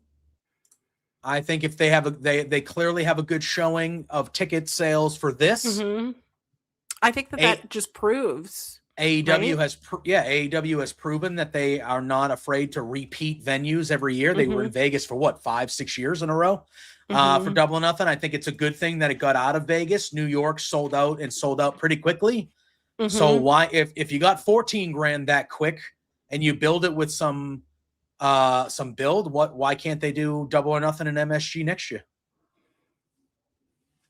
Especially if this has a good turnout. It's a great show, which we think, all AEW pay-per-views are pretty damn good. The first time that AEW went to New York City was Grand Slam at Arthur Ashe Stadium, which Arthur Ashe Stadium, for those who don't know, has been like where tennis. The U.S. Open.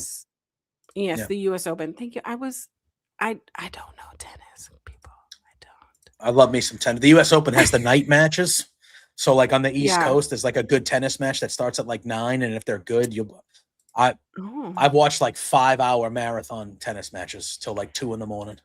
But yeah, Grand Slam up until 2014. Yeah, 2014 was in Arthur Ashe Stadium every single year.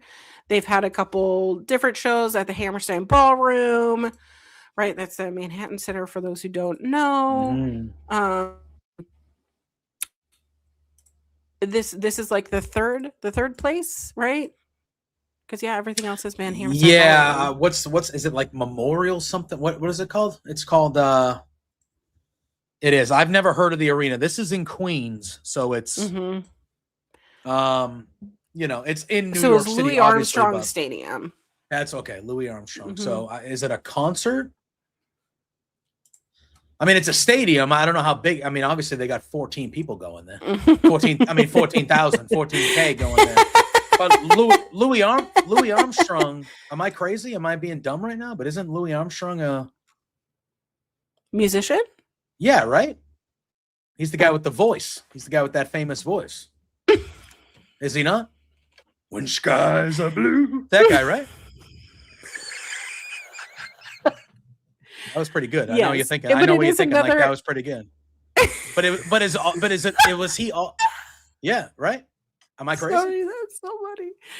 But it's in Flushing, Queens area. But it is Yeah. notoriously used as a tennis tee. For anybody that's going to be there, if there are any craft beer fans in Queens, New York, there's a brewery called Finback, Finback. Tremendous. Mhm. Tremendous. If you're going to be there, go check them out. Great beer. Anyway, they're not a sponsor of the show. I Interesting. just put them over, but it is what it is. They also have a retractable roof. Really? So this could start. Yes. This could be an outdoor. Okay, if it's nice. Mm-hmm. All right. So, very interesting. Yeah. So I don't know. It's because of all the. I mean, I think that the favorite New York for me, like looks wise, has always been the Hammerstein Ballroom. Yeah. So, That's fair. and like they've done plenty of shows in Newark, New Jersey, which is with traffic could be an hour, could be 40 minutes away from New York City. And then of course they've done plenty of shows on Long Island, which Of course. Yeah. Sorry. Salt of the earth, as MJF calls it. It's interesting to see like how many wrestlers are from like Long Island. So like Willow's also from Long Island. But like how many wrestlers are from Seattle? Like how many are from California, Florida, Chicago area? Like these are all your hot spots for places. Boston. Get There them are Boston multiple right. wrestlers. Mercedes. Listen, HUD. I'm not giving away any secrets. No, that was me. That was me with the brewery. I think they're talking about me with the brewery. Oh, listen. It's a good one, man. I miss living in Queens, that little apartment that I lived in where we were infested with mice and rats. Dude, that sounds like New York, baby. That sounds like New York. You can go to Brooklyn for a brewery. You open up a cabinet and you just see and just one shoots out at you. Yeah. I'm like, what the fuck? Yeah. So we didn't keep any food that wasn't refrigerated, and we kept everything in the fridge during that time. That sounds like a hell of a place you lived. We also had like a little, because it was a basement apartment. We had probably bees. like $3,000 in New York. Yeah, we both paid $1,500. But we had bees living in the what is it called? The windowsill. There was like a beehive in the windowsill. So whenever you open up the window, yeah, of course, there were just bees. It's plenty of bees. That's great. It's good regular. Stuff. It's normal. Good stuff. Good stuff there. Oh, but unbelievable. Look at you want to be you listen. Sometimes you got to make sacrifices for that city life, you know. Oh, anything fun going on in WWE? No, I'm kidding, but no, I'm really not. No, I actually am very much. I must say, I'm actually really enjoying the Jacob Fatu Roman Reigns stuff. Okay, I think they're making Fatu look like a real threat, big guy. Like I think they've elevated, like, you know, he got over relatively quickly and has been kind of on a rocket ship type thing. I think that this has really elevated him a lot. And I actually think there's a chance that he beats Roman for that title in Italy if they do the rematch. I do. And then I think maybe Roman would I pay to make pasta with Cody Rhodes in Italy? Yeah. Club WWE? No. I mean, listen, yes, I would love to make pasta with Cody Rhodes. That'd be a great time. I know it would be. However, I think Club WWE, I have no idea, but I'm pretty sure Club WWE is going to cost thousands of dollars to be a member of. Yeah. And that is not worth it to me. That's not. For me, like, I was part of the AEW Heels when it first started, which I thought was really cool, especially during the pandemic, to connect with AEW, like connect with like other people. But after a while, I didn't feel like I was getting anything out of it. Which is like kind of silly to be like, oh, I'm not getting anything out of it. But it's like you really have to like participate in the group chats. You have to go to the things. You have to like be going to the shows to actually get benefits out of your membership. So I'm interested, like, if I only go to shows in my area, how does this benefit me? You know what I Yeah. mean? Like, how am I Yeah, for getting sure. exclusive whatever if WWE only comes? Because usually in the Seattle area, you get one Raw and one SmackDown. Mhm. There are no real pay-per-views here. I think the last time there was a pay-per-view here was Stomping Grounds, which Stomping grounds. Stomping Grounds. Damn. Yeah. But to say that like there's no wrestling fans here, there are. Like there's plenty, but people would probably rather visit a sunny place when going to some of these shows because don't tell anyone, but it does actually like the sun does actually come out sometimes here. It's true. So The sun is outside here as well. Like we're not mhm, always freezing cold, you know. no. I yeah, I do. I feel like Boston hasn't had a pay-per-view in a while. Mhm. We get, you know, I would say we probably get 3 to 5 Raws or SmackDowns a year. You know, at Yeah. some point. They also go to Providence, Rhode Island for that, I which mean, you is have like a an hour bigger away. market than we do. Yeah, for sure. For sure. Mhm. So we get more TV chances to go, but I would say usually, I mean, there was a stretch for almost a decade or so where we at least got one pay-per-view a year, usually a B Yeah. level one, but we at least got one pay-per-view a year. And I feel like we don't even really get pay-per-views anymore. We were supposed to get SummerSlam for the whole weekend in 2020, but the world But the ended. world ended. Yes, so we didn't. But we were gonna get everything. We were gonna get SmackDown and NXT show. We were getting SummerSlam, which was the one night back then, and then we were getting Raw. We were getting the whole kit and caboodle. And Yeah. then everyone in the world was like, "No, we are not. We are not getting that." And so we haven't had and then we got the first War Games was in Boston, and then I don't believe we've gotten a pay-per-view since that, which was like 2022, maybe. It's Mhm. years. It's like years ago at this It's a point. long time. Um, Um, so I'm gonna say something about this. I love a B, even C level pay-per-view. I hold Stomping Grounds in my heart as like a really pivotal moment, especially in my relationship, because my husband almost got into a fight because a guy called me the C word, you know? Uh, oh, because the first match is Becky Lynch versus Lacey Evans. ooh, And poor Becky. I was cheering on Becky, and this guy was like, Lacey Evans has better tits, blah, blah, blah. He's like Oh, objectifying her. And like, there are children right here. I turn to the guy yeah, and I go, hey, dude, there's children here. Like, shut up. yeah, You know, like you're acting like belligerent, you're acting drunk. And he like he just called me, you know, a fat C word, you know, whatever. And so I go, are you fucking serious, dude? And yeah. my husband, and the guy was like, you want to go outside? You want to go outside?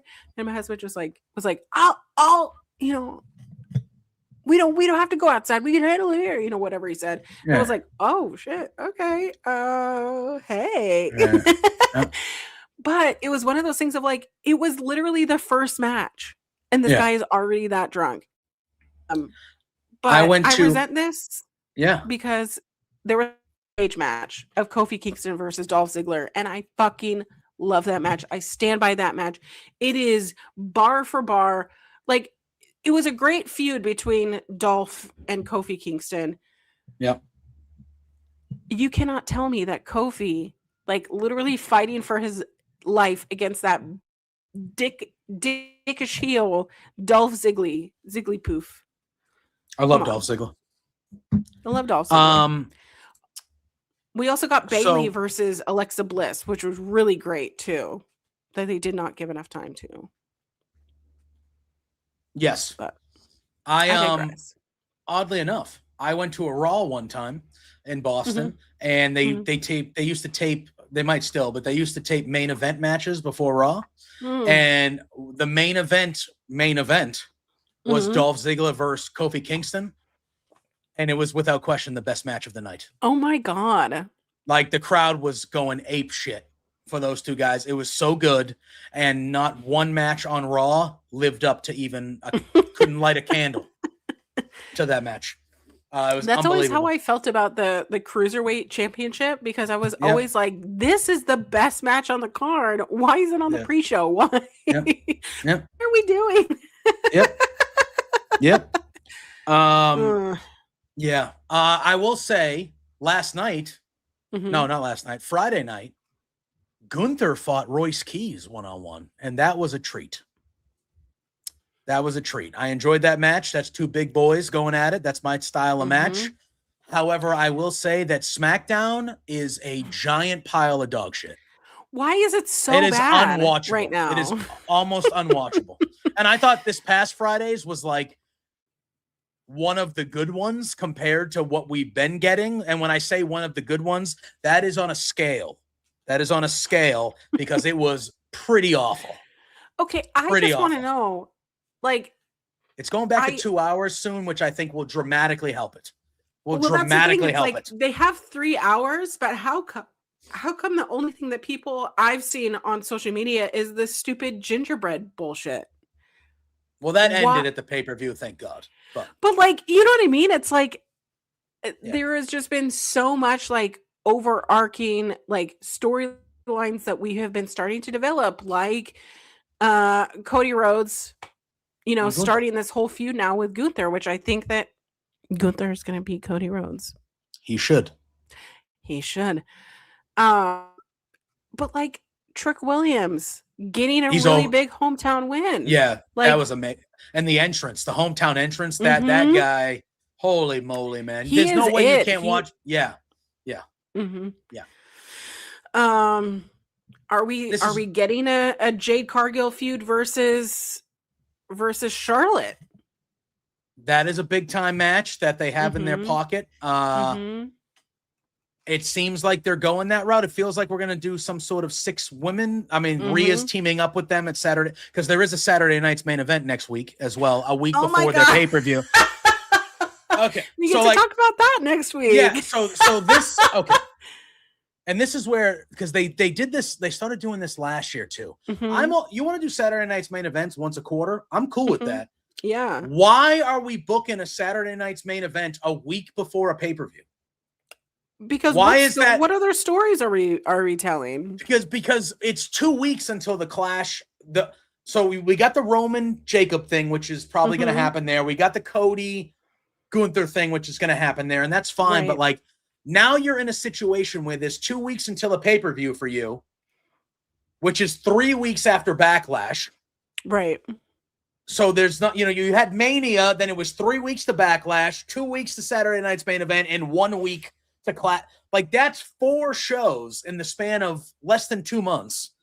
And like right now, you're having me watch your shows, and simultaneously you're having me trying to make me care about matches that are going to happen at Saturday night's main event instead of matches that are happening at the pay-per-view.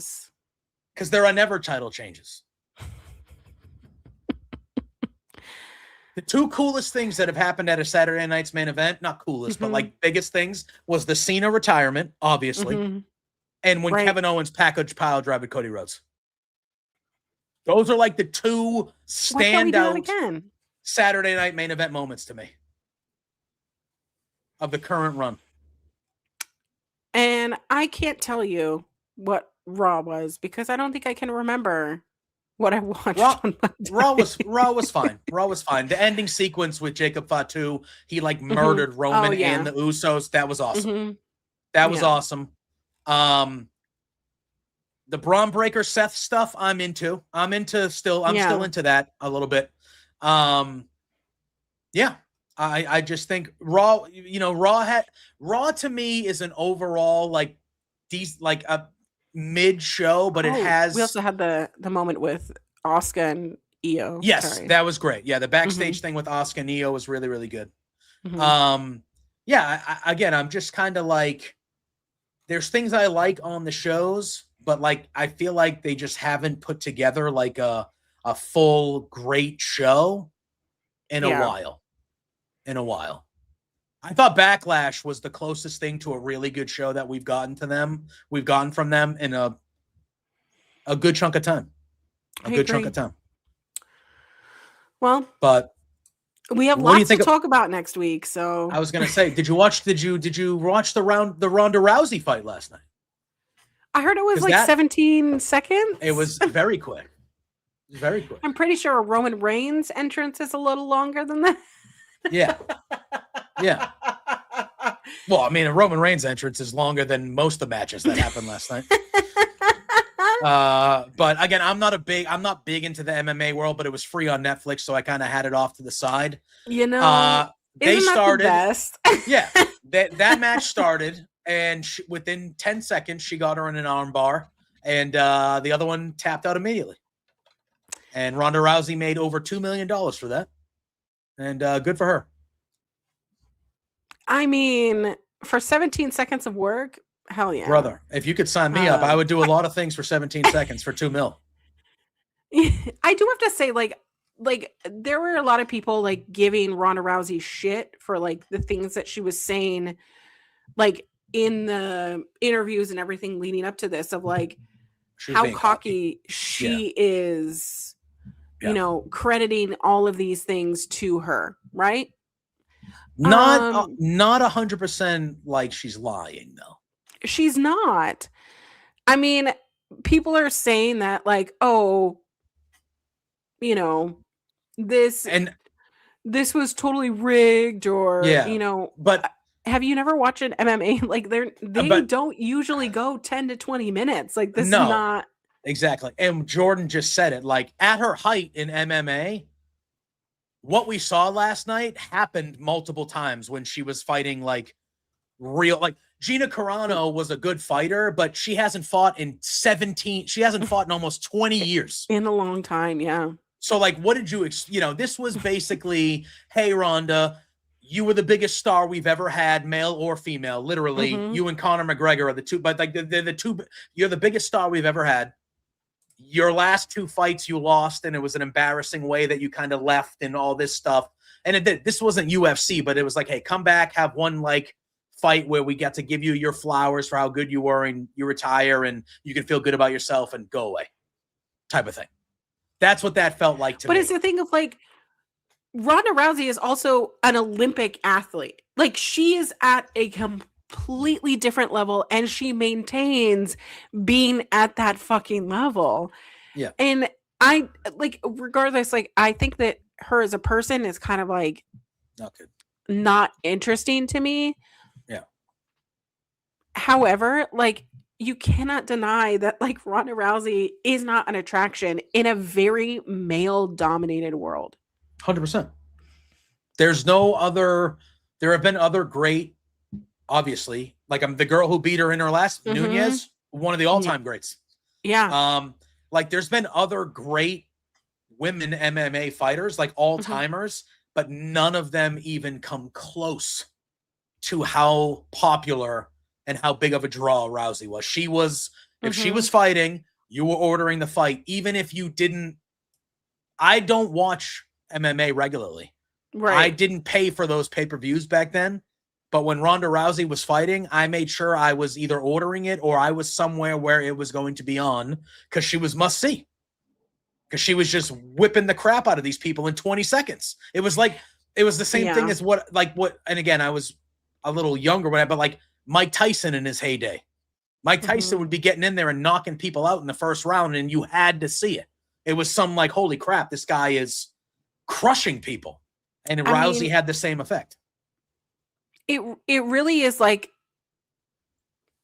someone who unfortunately Gina Carano, even though she was a good fighter at the time, will never be at the level that Ronda ever will be. No way. It was really like apples and oranges in comparison. I don't think that they really had any business fighting each other. I mean, the last two MMA, UFC matches that Ronda was in versus Amanda Nunes and Holly Holm, she lost. And that's when she was like, you know what? 2016, I'm done. I'm going to go to wrestle And then we saw her in the WWE really getting that Rock rub when she came in, had her first match at fucking WrestleMania. Like, I It was a don't good think one, that too. Gina Carano could do that. No. And it was a good look at, and like, regardless, because she clearly soured on wrestling pretty quickly, or at least soured on being in WWE pretty quickly. And, she didn't have great things to say about wrestling, so I don't think a lot of wrestling fans really look back at her or look at her fondly. But that first year that she had, you could make an argument as one of the, I don't even think it's an argument, it's one of the greatest rookie years ever. Yeah. Ever. But and Ronda in her own regard was getting those pay-per-view buys. 1.1 million people were buying this pay-per-view where she is either in the main event or on the card towards the main event. And that has never been done by a female wrestler. Like, there is no denying Ronda Rousey's talent. Unfortunately, it sucks that, like, she sucks as a person. She's a Sandy Hook denier. Like, she is an anti-vaxxer. Like, she is not politically aligned with where I would be. Yeah. And it sucks that, like, she really shit on the wrestling business as she left, which could be shown in, like, matches versus Shotzi Blackheart, which, like, imagine having a shitty match with Shotzi. Imagine having a shitty match with Natalya. Like, it's crazy to me that these things were happening. And, like, I think Ronda's only, like, great wrestling match was that first match tagging with Kurt Angle, Mercedes when she was Sasha Banks at the Royal Rumble, and that's about it. Yeah. I feel like she was, again, I will say this, I am pro Charlotte Flair. I like Charlotte Flair. Yeah. I think we would think about her run differently if Becky and her had a proper one-on-one match at that WrestleMania. I really believe that 100%. But I feel like I don't think that women really would have main evented. I don't think that Vince saw that as. I know that story was so huge though, with like that made Becky that whole thing. And it was the match was Rousey and Becky. That's what they built for. It's what the crowd wanted. They had a mistake turn into a golden opportunity for them when she broke her nose, and she was supposed to fight Ronda, and that because that match was going to happen at Survivor Series. Yeah. Which is so crazy. With a random ass when they were doing the champion versus champion stuff at Survivor Series. That's when that was going to happen. And she mistakenly got punched in the face by Nia Jax. She was bleeding, and that moment elevated Becky to an even higher level of coolness, of everything, when she's screaming bloody, that famous photo, and all that stuff. And then she had to get pulled out of the match, which created even more want of Becky and Ronda. And then we were going to get it at that Mania. It made all the sense in the world. And then Vince was like, we're throwing Charlotte in there. And it was like, why? Why are you doing that? There was no reason. Why? And it was really because it was like Charlotte was already the title holder. Then it was her, like, versus Ronda, and we really had to, like, there was no business. I mean, it made for a fine match, but I mean, I remember even like that Money in the Bank where Alexa Bliss cashed in on her and beat her. Yeah. Like, even then it just seemed like the crowd was still wanting Becky.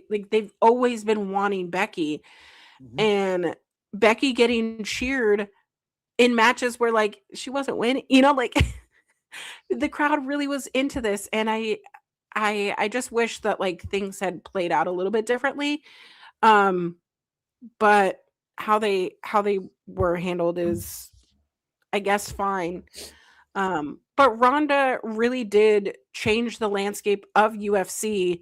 I mean, she fucking, what other MMA fighter has headlined SNL that they trusted not just do an appearance, but could be funny and, like, be in front of the camera and, like, command a Oh, I yeah. know that she's not writing the scripts. They're telling her how to be funny, but it's like Ronda really did that, in my Yeah. opinion. She was a household name. She was Mhm. 1,000%. Like, my mom knew who Ronda Rousey was. I always gauge with my mom because she's an old, I love her to death, obviously, but she's an old woman. You think she Yeah. watches MMA? She has no idea who anybody. I could tell her right now. I could give her. I could go, Mom. I will give you $1,000 if you can name one current MMA fighter to me, and she would not get $1,000. But she And I knew who agree Ronda here. Rousey was. Without her UFC, we would have never had a women's division. Probably, yeah. I mean, but Carano is one of those.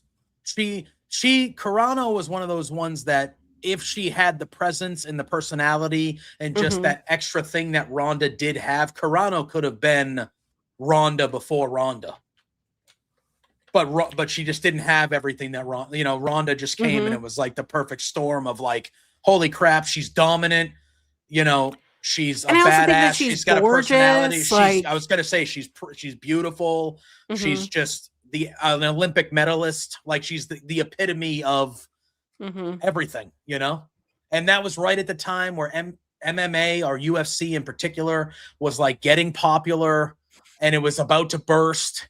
And Ronda just showed up, and she was the one that was like, holy shit. And then McGregor came right out, and those two kind of back to back or at the same time. Right. It was just money. Like, whoa. It was like, all right, this is the biggest sport in the world for those few years. So yeah, man. But that happened last night, 9 seconds worth. I will say the fight before that, though, was Nate Diaz, a bloody mess. As JR would say, a crimson mass. They had to stop the fight. He was bleeding so much. But yeah, the rest of those fights that was the only fight that went past the first round, the Nate Diaz fight. Everything else was first round. One guy was clearly just there to collect the bag while the other guy beat the piss out of him. And that's how that went. Yeah. CM Punk was there because he's not on the WWE shows. So it was good. They interviewed him in the crowd. I was like, oh, good to see you, Phil. Of course he was. So nice to see you. The hell? Listen, he deserves time off. But, break. And you could tell he did not want to get interviewed either. Did not want to get interviewed. Wanted nothing to do with it. Wanted nothing to do with it. But, yeah. All in all, for being a free thing on Netflix, it was an enjoyable thing to kind of have as background fodder. You know? The only thing that annoyed me was after every men's fight, Jake Paul was in the ring talking. I'm like, why the fuck are you here? I don't care. Are you trying to set up a fight that I'm not going to watch? I don't care. Why are you here? Honest to God. Also, the Death Riders were there to support Rousey because obviously her homie is. Of course. But yeah. But that's that was it. Yeah. So that happened last night. Yeah. I got nothing. Yeah. I mean, nothing. Yeah. Well, there's lots of wrestling, lots to enjoy. Yeah. AEW is really dominating my AEW's filling my cup. As I would say. It's filling my cup. And if you would like to, you can go to watch Honor Club, right? I can't remember. I just used the app. watch Ring of Honor. Is it Watch ROH? Watch ROH. Like is it Watch ROH? I think it is, right? Yes, it's Watch ROH. You could go watch. I mean, if you got a couple hours, go watch Supercard of Honor. It is really fun. It's really great. Now, as a Ring of Honor expert as you are, when they have their pay-per-views, where would is that the SummerSlam? Is that the Royal? Where? Because that's one of the big ones, Supercard of Honor, or it used to be. They used to do it Mania weekend, right? Yeah, Supercard of Honor used to be Mania weekend, and it's interesting because they kind of really where they used to put them has not been, Death Before Dishonor is that their Mania? Is that their Supercard is supposed to be their Mania. Death Before Dishonor is usually like their summer-ish. Like their number two, like Mhm. SummerSlam equivalent. Yeah. And Final Battle is usually the end of the year. Okay. So So those are their big three. yeah. There So used to be more. why did this one, and I get it, Ring of Honor is more tucked away than it's ever been, but why was Mhm. this one, why did this one feel like, and again, I heard it was a good show, but why Yeah. did this one feel like it was just so tucked away in the middle of May out of nowhere kind of thing I think that there must have been something going on where they couldn't book a venue in Vegas? Vegas. Okay. Or maybe they just wanted to stay away from it. And really, like, what translates is who is buying your Ring of Honor tickets? Are people traveling to Ring of Honor? No. So they needed something that was next to a show that people would go to Yeah. in a good area, you know? Um, because Ring of Honor really has been an East Coast Yeah, for the brand most part. Yeah. for the most part. So having that sort of namesake, like it's familiar to the casuals or the, lapsed fans. But like we aren't getting Glory by Honor shows. We're not getting, you know, Survival of the Fittest pay-per-views, which like Survival of the Fittest are really fun, really fast. I mean, there's a lot of retired shows that, Best of the World, like they're not going to do anymore. Bound by Honor, like they're not going to do anymore. Like Yeah. it just there's so many former events, that they used to do, but it really is Death Before Dishonor, Supercard of Honor, Final Battle. Well, in the order of Supercard, then Death Before Dishonor, then Final Battle. They have Global Wars, but they don't really advertise that as such. Yeah. So they really just do have yeah. I also remember those Ring of Honor New Japan Super shows where it was like we were seeing just those together. I got to go to a couple of those in the heyday. I saw it was the Young Bucks in a ladder war. I saw in that one. I saw Okada, Ibushi, and Tanahashi team up to face the Bullet Club at one of those shows. Well, I mean, notoriously, when the Hardy Boys returned to WWE in 2016, was that 2016? The night before Mania was their ladder match against the Young Bucks, where they lost the Ring of Honor championships, and like nobody suspected that fucking the Hardys would show up to Mania, and win the tag belt. Like, you know what I mean? Like, it's like. Yeah. I just like those are like pivotal moments of like WrestleMania history for me where it's like, okay, like that's very Supercard of Honor. But it just kind of sucks that like Supercard of Honor has really,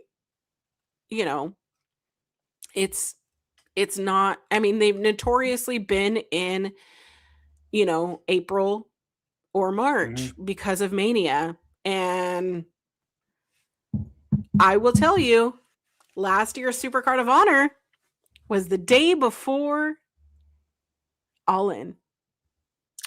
They pushed it out so far last year. So, having it in May at least is closer to Mania, but it's still like it was always WrestleMania weekend for Supercard. Oh yeah. As a Ring of Honor historian for y'all, it is just really difficult to see a brand that was really my alternative, right? Mm-hmm. A lot of people had TNA as their alternative, WCW as their alternative, and it just sucks that like it has become an afterthought to AEW, who I thought that AEW was going to be their savior after the Sinclair bullshit that happened. And if you want me to go on a dissertation about that, I would love to. I will be your Ring of Honor historian. But it just sucks seeing this brand that was so, because Ring of Honor is not for everybody. You know, Yeah. it is a little bit grittier. It's a little bit nastier. It's a little bit less polished in my thought. It's really been on the basis, your first few Ring of Honor shows were based in lucha. Your main event of your first show had fucking Eddie Guerrero in it, who Eddie Guerrero was coming back. And it was just like the basis of Ring of Honor has always been, okay, you like wrestling, but what about this type of wrestling? Where like El Generico versus Kevin Steen, you're seeing them in a fucking ladder match where like, you know how like you could put two ladders up against each other and then put ladders on the steps? What if you did that 2 times? Yeah. And then just threw each other on them? Yeah.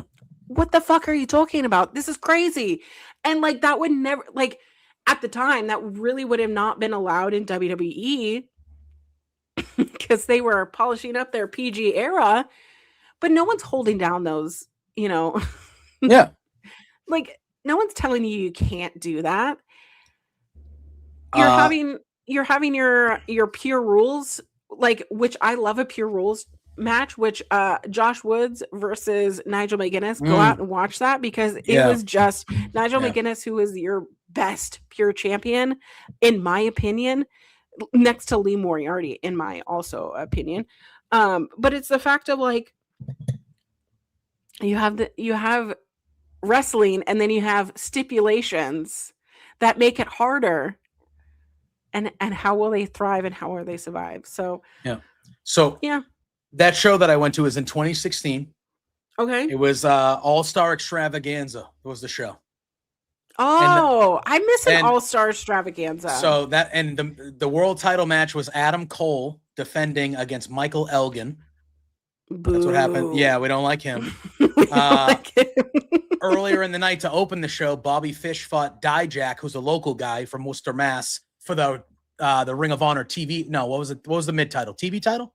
Is that what it is? Yeah, the mid title is the TV title. Yeah, which and then the main event was a 6-man, 3-team tag team ladder war. It was the Young Bucks, the Motor City Machine Guns, and the then champions, the Addiction, Kazarian and Daniels. That was before that they were SoCal Uncensored. Yes, and the Young Bucks won the titles to end the show.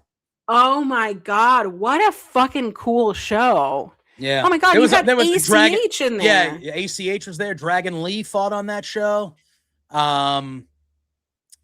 Jay Lethal fought, who the fuck did he fight? Tetsuya Naito. Yes, he fought Naito. Yes. Oh my God. Yes, because then that was on a Friday, and then the next night they did a Ring of Honor New Japan Super Show, and that's where Ibushi, Okada, and they didn't fight the Bullet Club. It was Ibushi, Okada, and Tanahashi fought Naito and 2 other guys in Naito. Yeah. Fucking amazing. That's sitting there incredible. Going, this is like, I'm sitting there going, these are the biggest guys in New Japan that I've never seen live before. And they're all in the same match. Yeah. Just fucking, it was incredible. It's good stuff. Wow. I'm so jealous. This kind of puts a bow on the thing. Cause if you look in the chat, the Red Sox are losing 5-0 in the second. Jesus Christ. Good Lord. Anyway. I digress. But yes, that was so that was a nice little weekend in 2016. So 10 years ago. So it was at the Low Memorial Auditorium. That is crazy. That's 10 years ago. Yeah, 20 years prior to that, that's where WWE used to have Raws. Shawn Michaels lost his smile and had to forfeit the IC title in the Low Memorial. I was there in the Low Memorial Auditorium. In 2016, we were doing this. Oh, yeah, for sure. All day, every day. Yeah. So I'd have to, because I bet you that Ring of Honor New Japan Super Show probably had a ridiculous card. I bet you. Yeah. So it was, man, it was really good. And then they came back for a War of the Worlds in 2018. That was crazy. I love it. Oh, y'all. Now I just want to do like. Oh, yeah. At that War of the Worlds that I went, this was 2018. The main card, the Briscoe brothers defeated Jushin Thunder Liger and Flip Gordon for the Ring of Honor tag titles to retain them. That happened. But anyway, I digress. But it was quite a show. Well, we talked a lot about wrestling. We gave our opinions about the tournament. We touched a little bit on things going on in WWE. JPJ, anything you want to plug or anything you want to what is it? What did I say? Give your final thoughts and your plugs. Yeah. Thank you to everybody in the chat for hanging out. There were some people saying some nice things not too long ago.